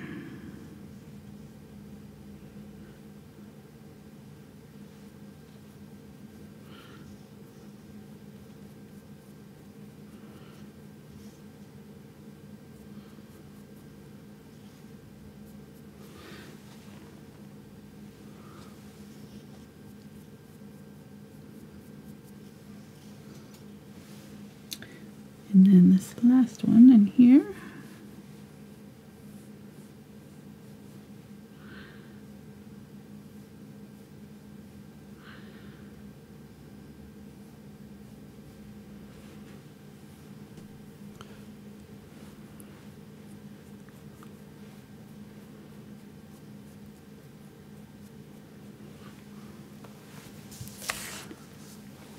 So we had a request earlier, Mm-hmm. and you don't have to do it. Don't give into pressure. Okay. Okay. Of possibly doing a water droplet. Oh, okay. We'll see how long it takes. If it's, I don't want to go much past 2 hours, so if I can get it done early enough, I will. But Okay, yeah, that so would be pretty. first the painting, then stickman, then if there's time, water droplet. Okay.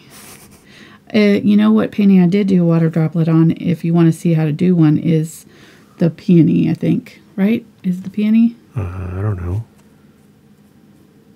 You think I watch your videos? Are you there for them? I'll check it out. Hold on a second. Okay. I'll be right back. Thanks.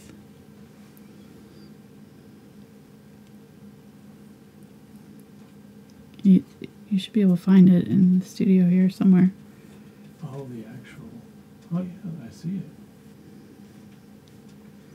I can see it from here. Yep. I was gonna look it up on YouTube.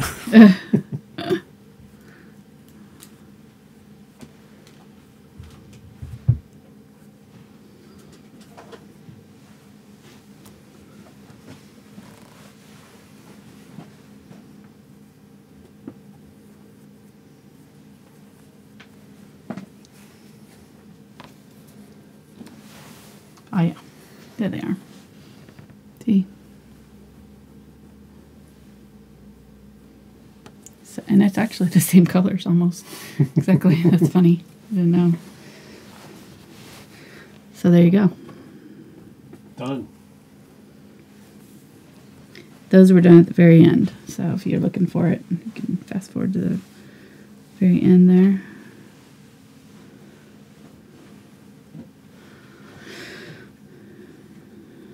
Right, this one I'm going to clean up these edges where they come down into the flower.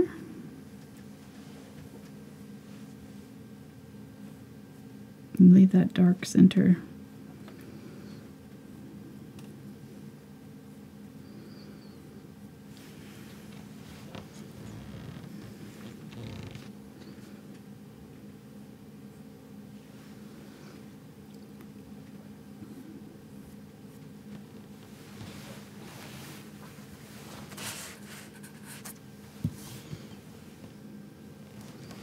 Getting closer to the finish.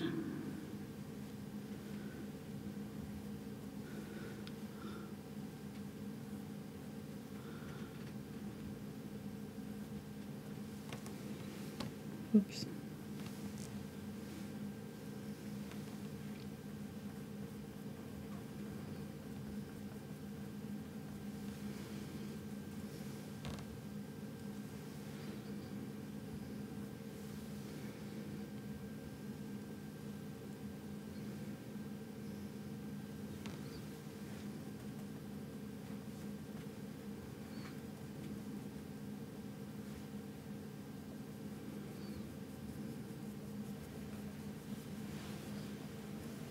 trying to keep that same circular shape there too. So just kind of keep that in mind when you're putting these centers in, that you want them.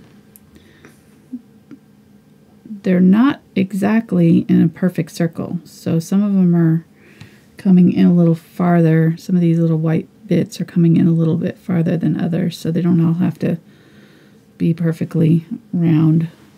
But the overall shape should be generally in that circle once you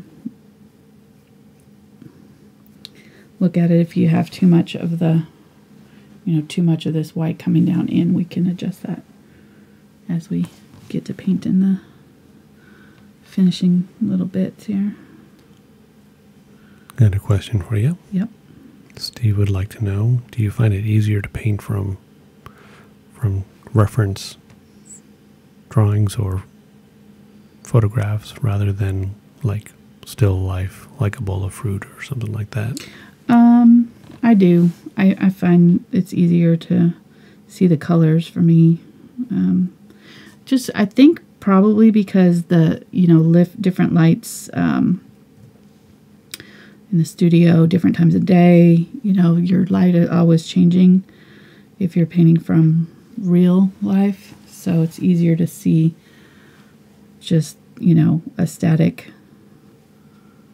finished color if you are painting from a photograph. So I prefer it. Some artists don't. Some artists are like always, like to paint from life. So it probably just depends on what you're painting and what your preference is.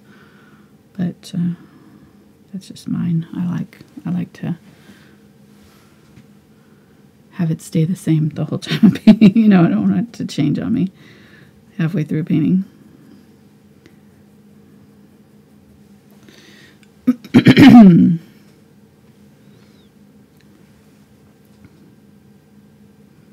Okay, so I'm just trying to see where these colors are. There.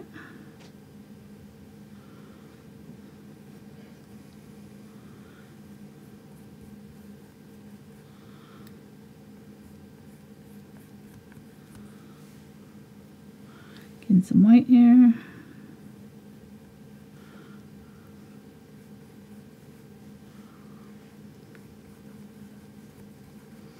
I have a little bit of green in here still from when I was doing the center, so it's kind of tinted a little slightly green, which I'm kind of liking.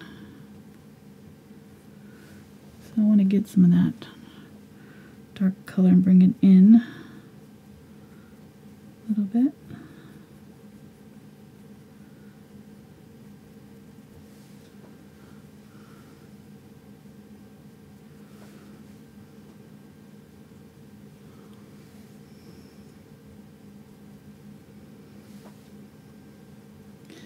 Actually going to grab some of that burnt umber.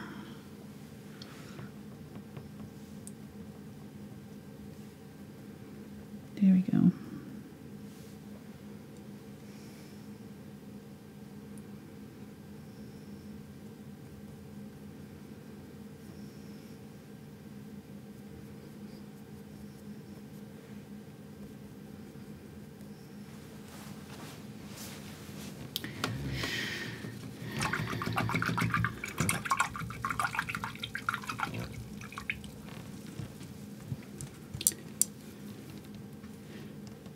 Switch to my number 4 round, see how this does. I think I might be able to get into these spots a little tighter with it.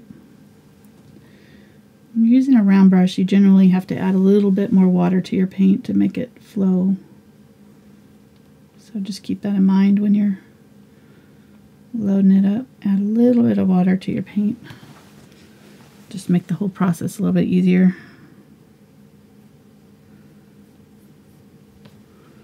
Okay, and then there's some dark pink down in here.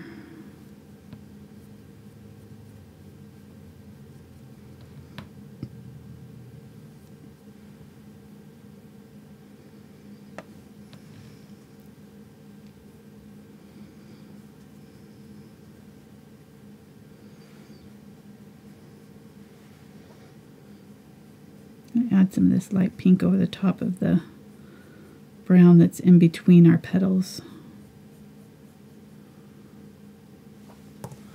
Still want it dark, but I'm just adding a tint of pink to it.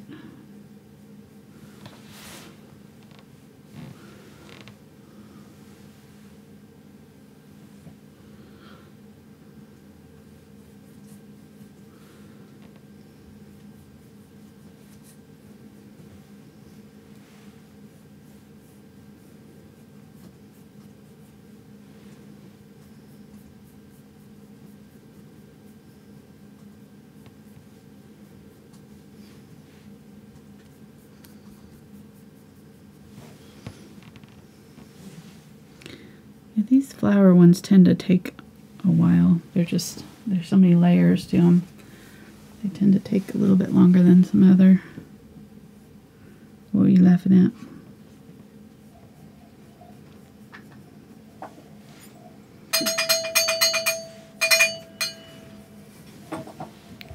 Super chat from Diana says, Angela has sweet skills. She could totally paint a liger. Maybe Nice. one of my favorite quotes Nice reference. ever. I could totally pin a liker. That's great. Maybe some extra bill for that. Yeah. Napoleon Dynamite. Bonus points for quoting Napoleon Dynamite. It's awesome.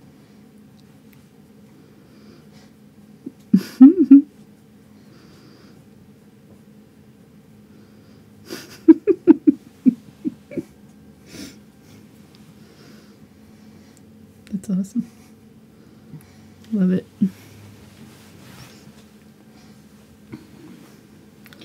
Alrighty, now we're getting somewhere. Just trying to kind of make sense of this dark center here. I probably should have painted that in first, but we didn't, so we're just gonna make it up for it now. Blending it in.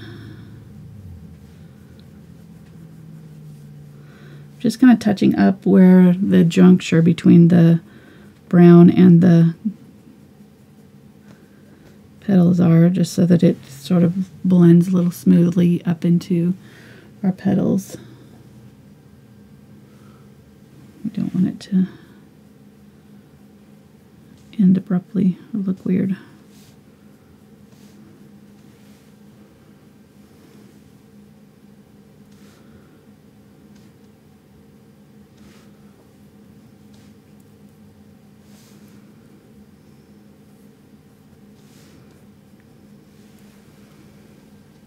There we go.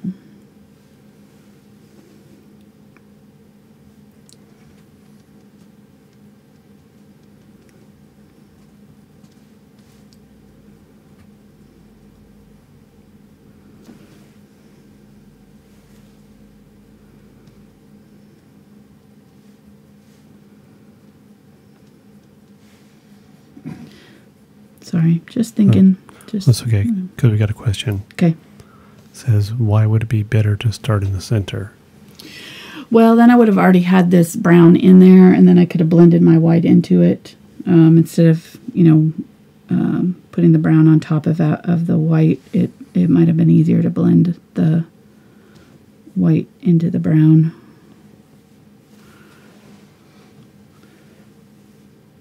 Underneath, just because it's the background layer, so it's always better to put your darker colors underneath first and then build up from them. It's just easier to manage the color usually. So now I'm having to add it in over the top of an already painted section, and it's a little bit more difficult to blend than it would have been if I just had the dark color down and I was blending the light color on top. All right.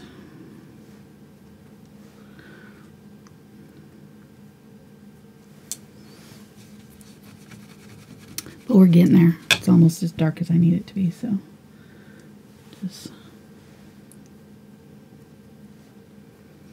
making sure I'm not skimping on the on the dark values because they're very dark. It's almost black down in there.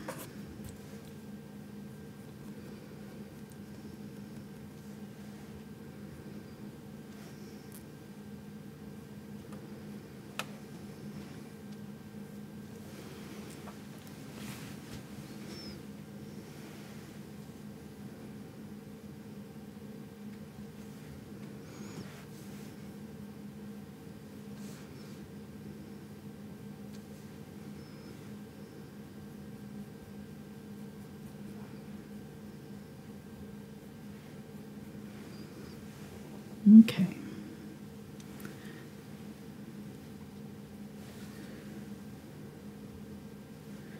Grab a little bit of that green, mix that with that brown color.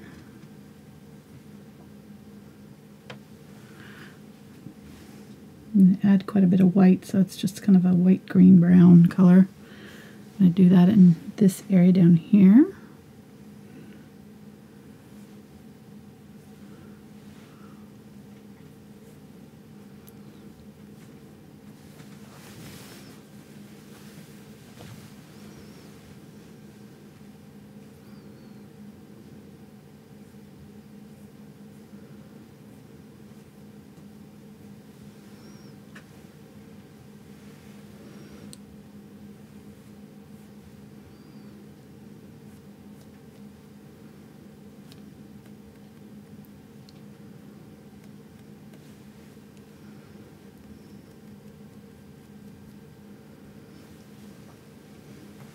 All right, and then I'm going to grab some pink.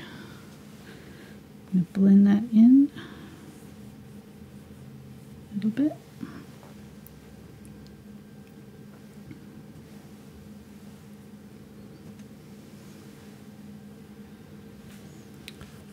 So, back when you were in college, taking art, Yes. what was something that you didn't like about it? What did I not like about college art? Yeah. I just didn't like that they didn't teach technique. So I wanted to know why I couldn't paint with like Bob Ross. Like I wanted to paint like mountains and, like landscapes and things, and when I tried it with acrylics it didn't work. Like he would, put on the clouds or whatever and come back like an hour later and blend it, or whatever. Not really, but there's just so much more blending time with oil paints, and so I was trying to do oil techniques with acrylics, and I couldn't do it, and it was super frustrating. And just I didn't realize that there's just a whole different way of, working with acrylics. I tried a little bit of watercolor. I did a little bit of watercolor, and I liked watercolor because it was a little bit easier to control and cheaper. I didn't have really good paints. I didn't have good brushes, so I just didn't know even what to buy. Like they didn't even tell us. They just pretty much like put us in a room and would like go ahead and explore, and so I just didn't like that. I wanted a little bit more structure, I think, to kind of like the kind of teaching I do. I think I do this because I wished I had somebody doing this for me when I was in college, so that's part of it, just like they teach theory, and they're all about you exploring your own style, which is awesome, but if you don't have the tools to do it, you don't, it's just a frustrating process if you don't know even the first basic techniques of how to work with, acrylics and stuff. I'm sure that there's some art professors that do that. They just didn't at my school. But I've actually heard that that's pretty common, though, that it's not really something that gets taught in schools. Another super chat. Woo-hoo. This one's from Ditto Marks.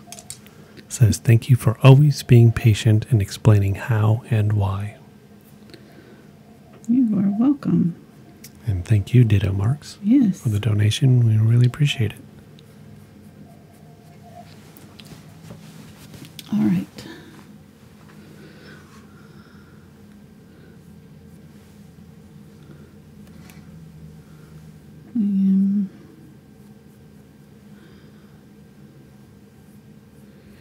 Down to my last few layers here. Almost done.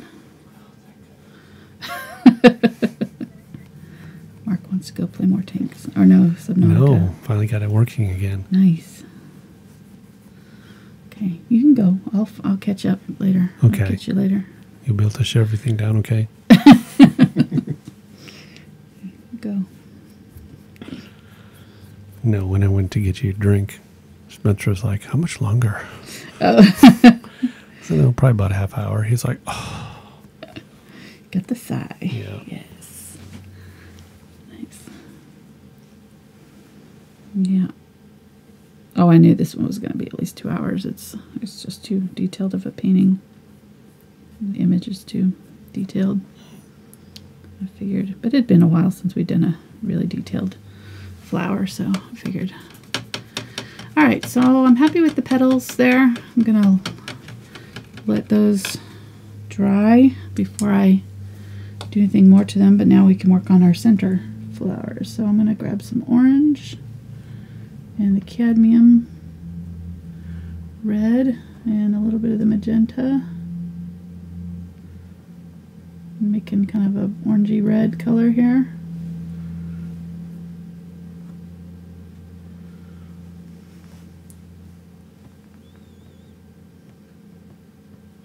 The paint is drying out on me. And I'm just going to start over here and start adding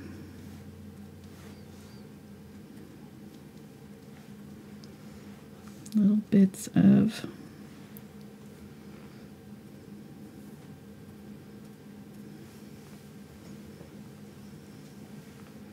little dots.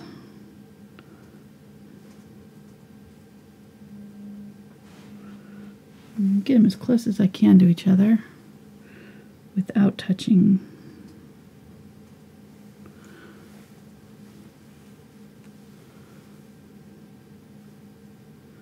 These ones along the sides are kind of more like lines.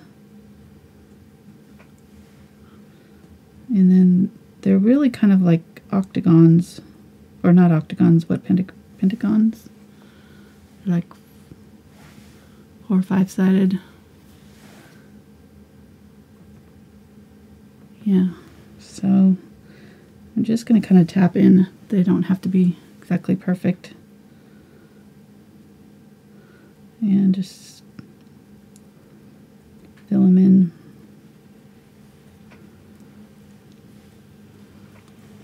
Would a stippler brush work for this? Yeah, you could do it with a stippler instead. You don't want to have to paint each individual one. If you want more brushes to clean out at the end, sure. I'm going to limit you to one brush from now on. The ones in the center here are a little smaller. What? So limit me to one brush? What? Mm-hmm. No? Yeah, so there's only one brush to clean out at the end.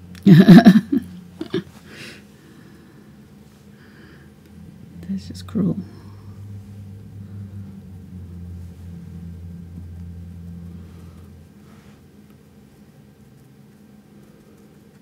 Okay, I'm gonna bring these around, and then as I get towards this other side, I'm going to, and I'm seeing that I didn't make these dark enough because the color in between here should be dark.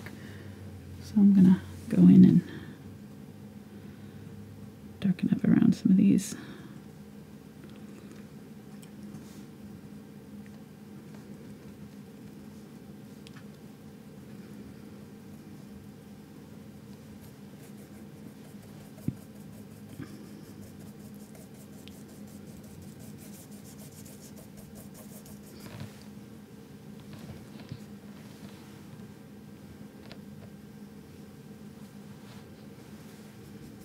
Grabbing some green here.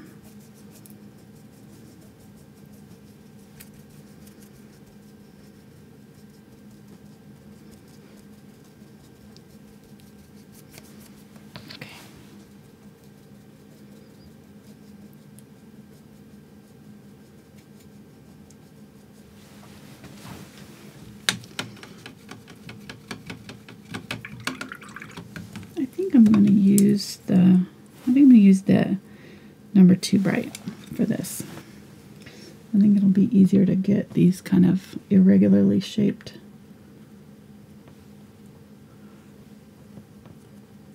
things here. Let's grab some of this yellow oxide and a little bit of the green. So I'm mixing the green with that orange. It's going to make this kind of an interesting color here.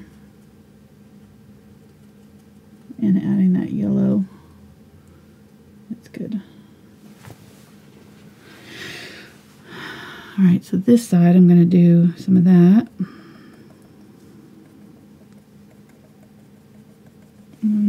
It's not going to be super visible at first, so we're going to start kind of light and build up to darker, or to brighter. Or sorry, start kind of medium color and build up to darker. Just tapping in. Same as I did on this side. As you get towards the middle, you're going to get a little bit smaller little dots. And the nice thing about using the square brush is I can use my corner of my brush and it'll create a triangle, or like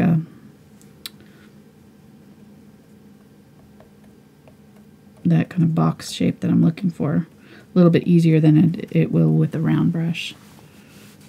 So, alright, now I'm going to make a bright green with my phthalo green and yellow, cadmium yellow. And this is where I'm going to kind of be a little bit more thoughtful about where I put these.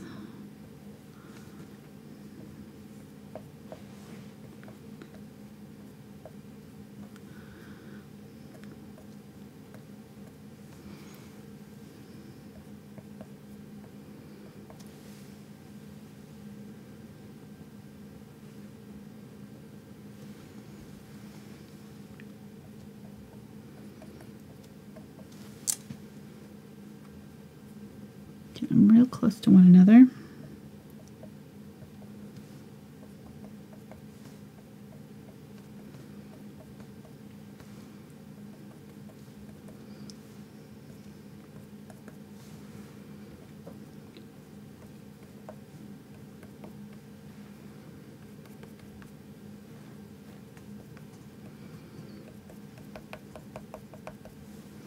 Okay.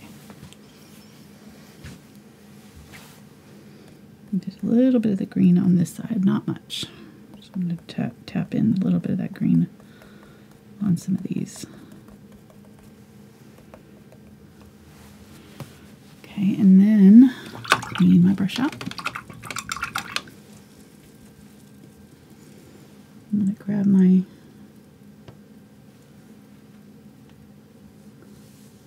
magenta and a little bit of the cadmium red light, and it's got a little bit of white because I had a little bit of white down here, so there's just a little bit of white. I'm making this kind of a salmony red color, and I'm going to go over the top of all of these green ones that I just did, and it may be blending a little bit, that's okay.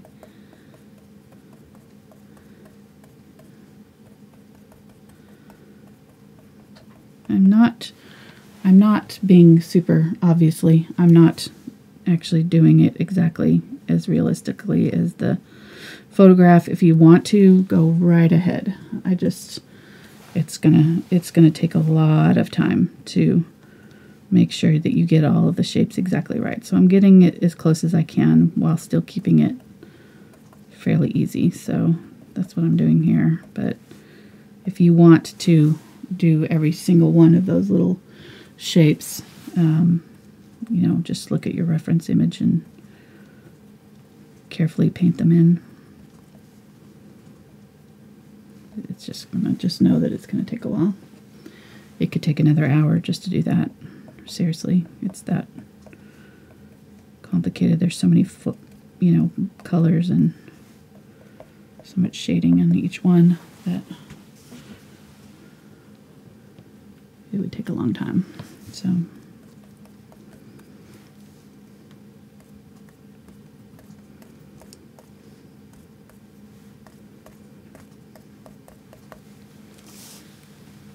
Some of this. So this is sort of a medium value color here. So we started out with dark. This is our medium going on the top.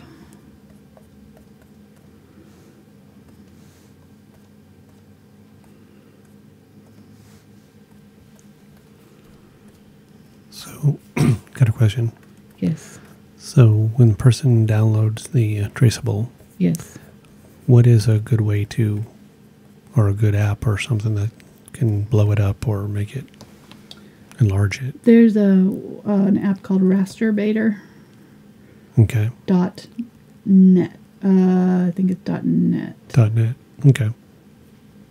That's what we thought Not .com. in chat, but wanted to double check with you. Yeah, Rasterbator. It's it'll enhance it to any size you want. Okay. So I think, and then it just prints off on multiple sheets, and then you know, tape them together. Stitch them together. Mm-hmm. Okay. Okay.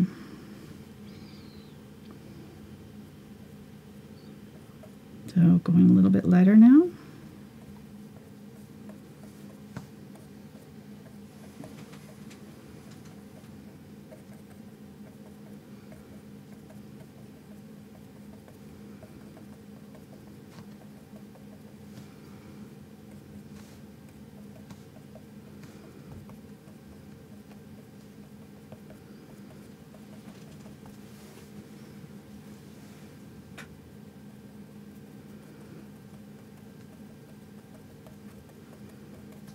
Just using the corner of my brush to kind of create these sort of textured shapes.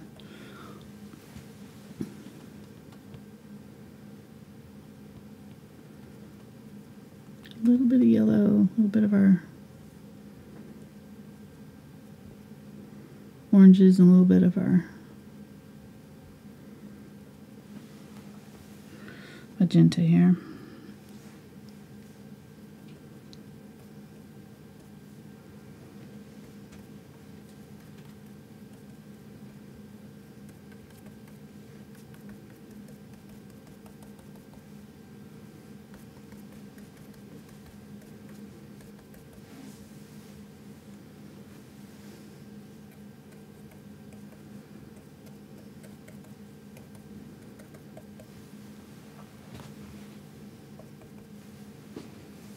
Okay.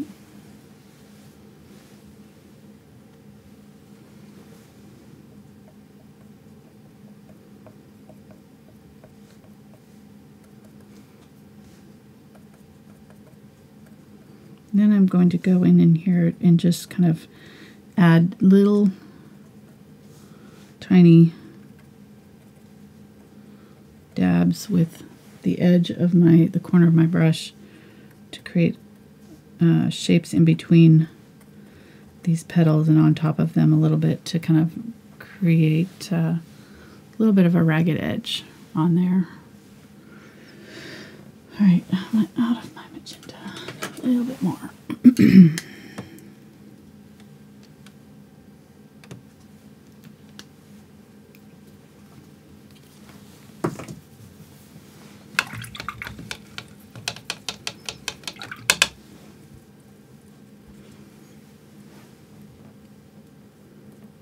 Grab some white and a little tiny bit of the magenta. A little bit goes a long way with the magenta. It's very, very high tinting. I was just commenting how nobody has said anything about your nails so far. Oh, yeah. And oh boy, did I get corrected. Oh, really? Apparently I wasn't paying attention. You weren't paying attention to the No. whole nail conversation? Yeah, We matched earlier. the background of the... Yeah, so And I messed this one up right here just before the show. I dinged it on something when I was getting something out. bang dingler. Oh, I dinged it against something, yeah. Bang dinged it.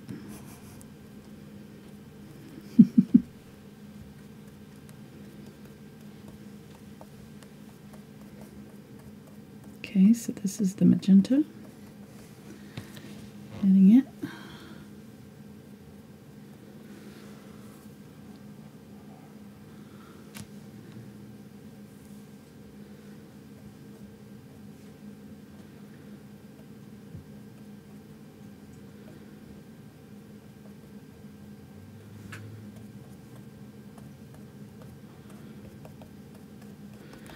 And if you lose your dark, you see I'm kind of, you know, I'm doing these layers, but I'm still leaving some of those dark in between areas. But, you know, if you get done with this and you've lost all of that, you can always add that back in places, you know, go back in and dab in some dark color here and there. So don't worry about that too much. I'm really just trying to kind of get the feeling.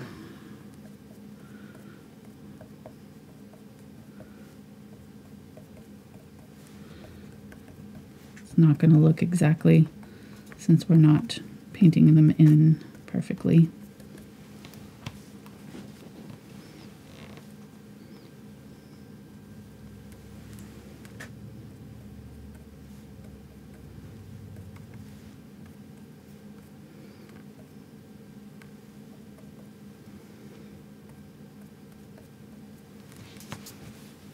Okay, I'm going to do a little bit of ultramarine blue with my magenta down here. Do some like purpley ones, kind of.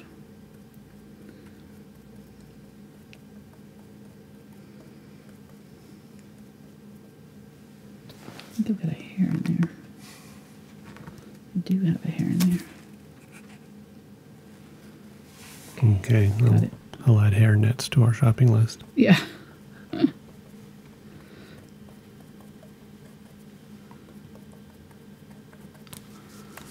Okay.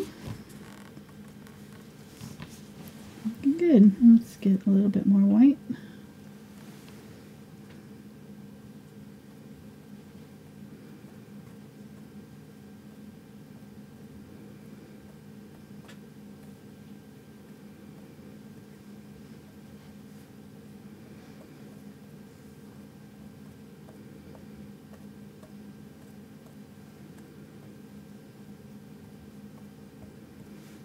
So I'm targeting the kind of the top upper edge of some of these.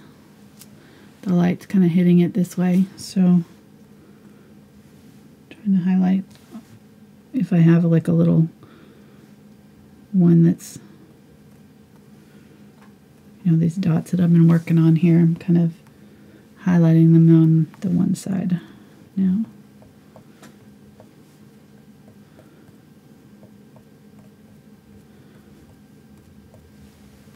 We're getting real close now. Oh, I'm going in. We're serious You about it. You can see the pollen on them. Grabbing some yellow. And mix that in with the white and a little bit of the pink.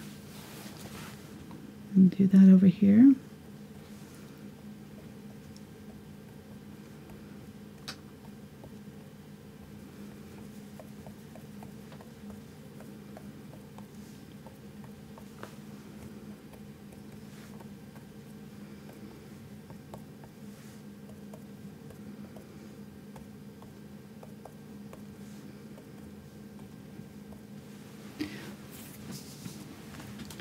All right. Now this is dry, so I'm going to use my brush here. I may need a bigger brush, but we'll see if this works okay. I'm going to use the glazing medium. If you don't have the glazing medium, just use a little water. I'm going to use some yellow, cadmium yellow. Maybe a tiny bit of the green, so I'm actually going to use this kind of green here. I'm going to make a kind of a bright lemony green, much more yellow than green though. Just a touch of green in there. Wipe off the extra, so I have just a little bit on my brush here. And I'm going to tint right in here.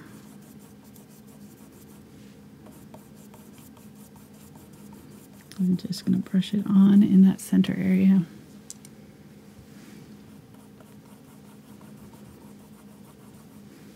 If it's not going on smoothly, grab a little bit of the glazing liquid just alone and add that to it.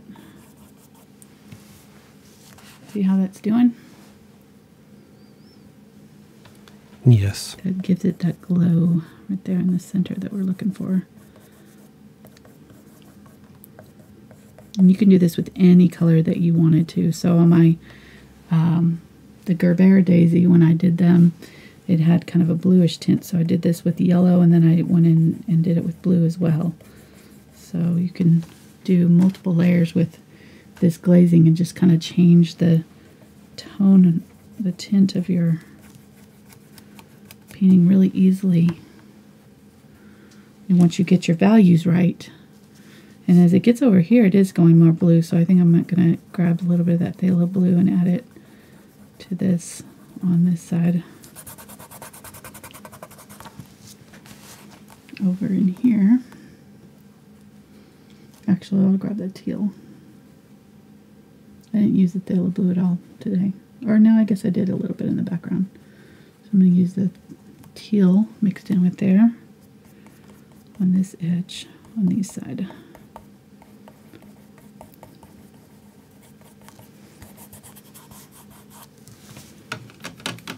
Clean up that yellow.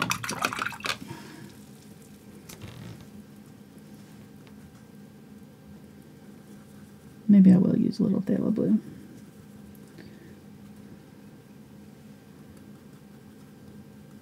And I grabbed a little bit of that,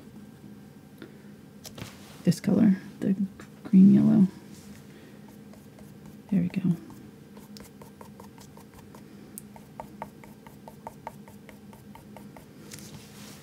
And if it's not going on smoothly, grab a little bit of your glazing liquid or water. Now see, it lifted there because it was starting to dry. So you have to do this fairly quickly. The glazing liquid will dry fairly quickly. So you gotta catch it while it's still wet if you're going to try to blend it out a little bit. I can use my finger. Sometimes it helps just a little bit quicker than a brush. There we go. And then I might use this a little bit along some of these edges. So like this one had a little bit of a blue tint to it. Use a little bit of that glazing liquid to thin it out. There. Do a little bit there.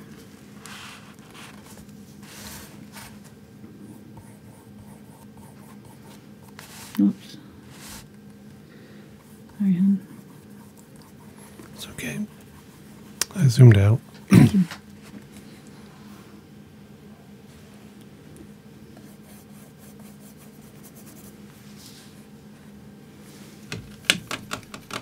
Okay, and then let's do this on the center too. I want to use some yellow, cadmium yellow,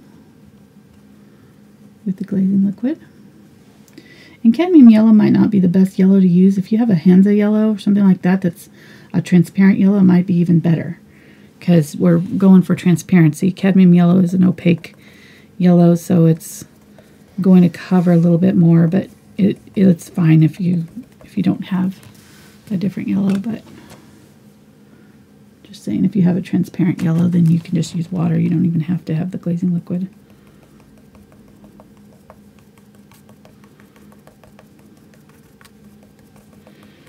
So I'm tinting this side here.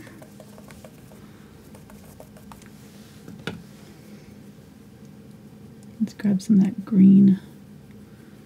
Do some of the green down in here.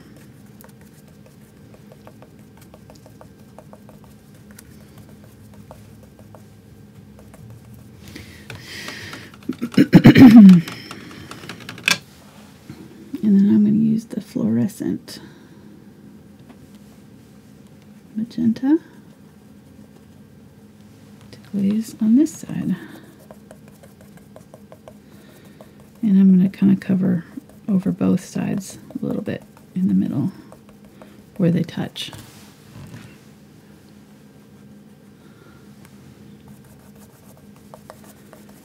glazing with that magenta.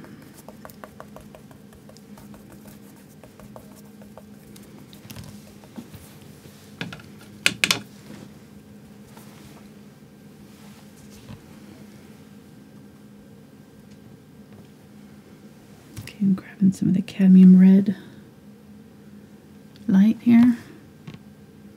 I'm going to add a few dabs of that down here. Just for like a pop of color. Let's do the same with the cadmium orange. I'm going to add a little pop of that on a couple of these.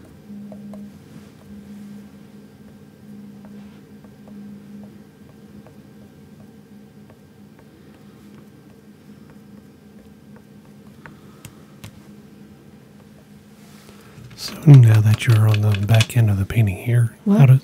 now that you're on the back end of the painting here, how does it compare to your other large flowers as far as difficulty? Yeah, I think it's probably around the same as the peony. It's peony and rose. You know, it's not a particularly easy one.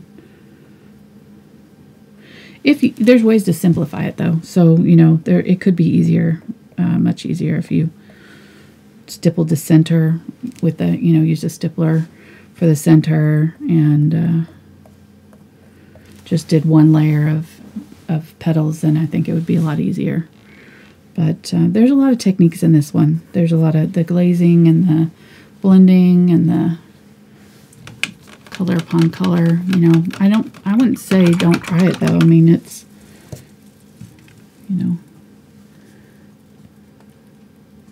but it's definitely not one of the easier flowers. It's not as easy as a poppy.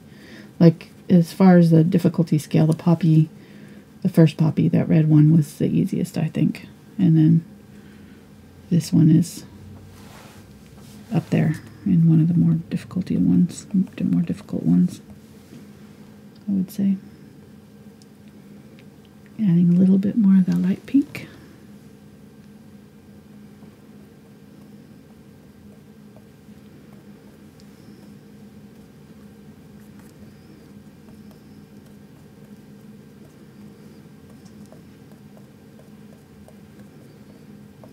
We're almost done. Just kind of trying to blend the edges between the really bright yellow and the pink. Just making sure that we kind of have a good blend there of colors. Grab some more white with my magenta.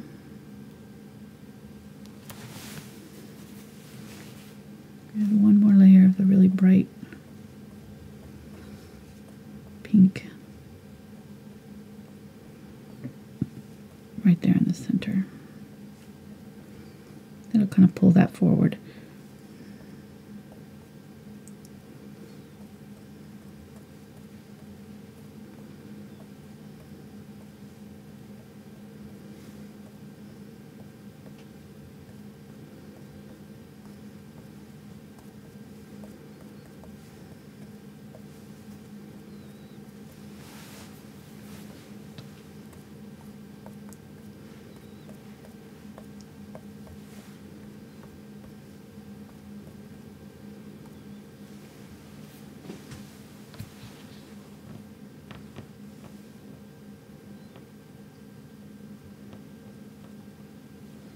Magenta and the orange here together.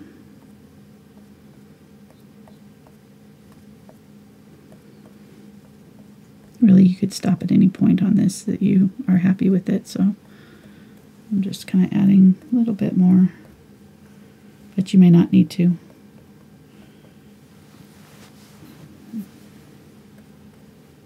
Well, people in chat are saying it's okay. It's okay. Yeah. They like it all right. Yeah.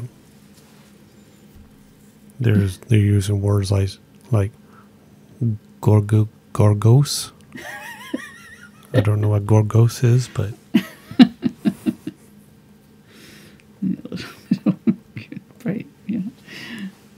and perfect. I don't know. Awesome. Well, I'm glad you guys are liking it. Beautiful too.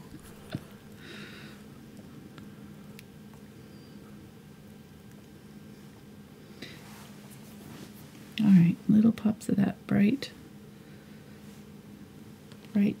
green. And then I'm gonna,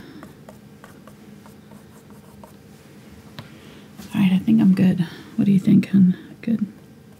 Good enough? We could do some splatters to, like, really, boom, finish it, you know.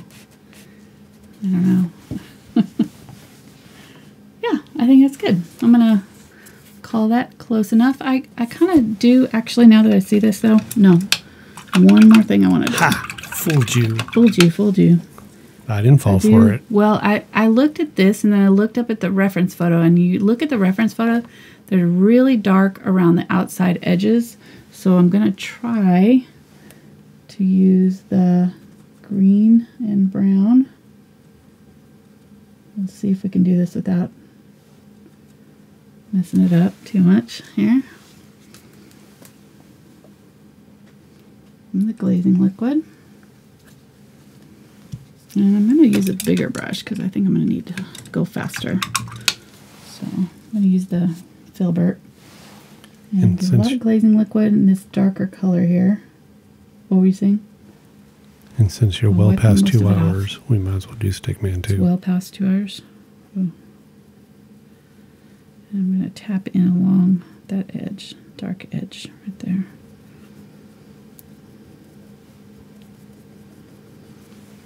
Yeah, that's better. I'll set those back in there a little bit more. Just shadowing it. Just kind of tapping. If it doesn't look like it's blended enough, you can use your finger. This is, yeah, needed this. I'm going right over the white too. That'll set it all back in there. Much better, much better. See how much more depth that adds? Just that contrast between the light and the dark is what makes all the difference.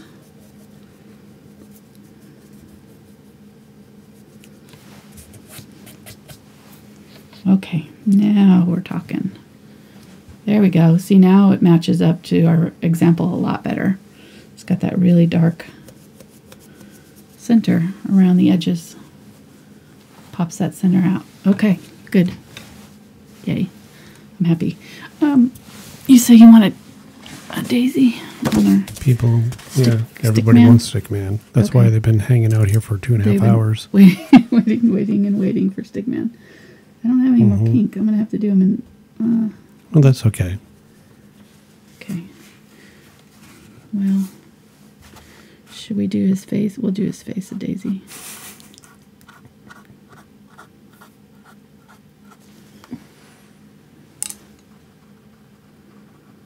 There we go.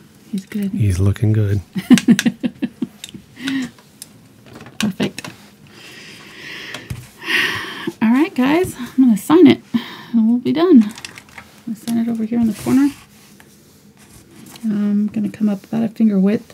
And what are you using to sign it?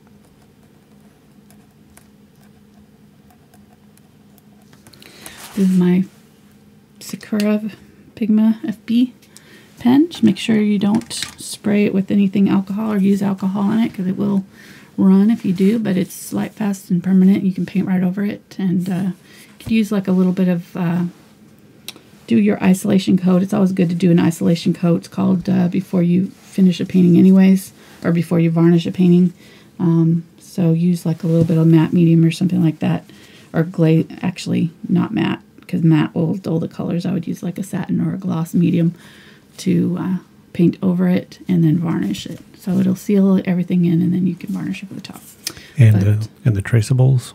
Traceable will be available on Patreon. So look for that in the links down below. It's patreon.com/AngelaFineArt. And that'll be available. And give it a thumbs up, like it. We'll be back Tuesday night with another painting for you, and Saturday too. Just every Saturday and Tuesday. So thanks for watching today, guys. We really appreciate you. We'll see you next time. Bye.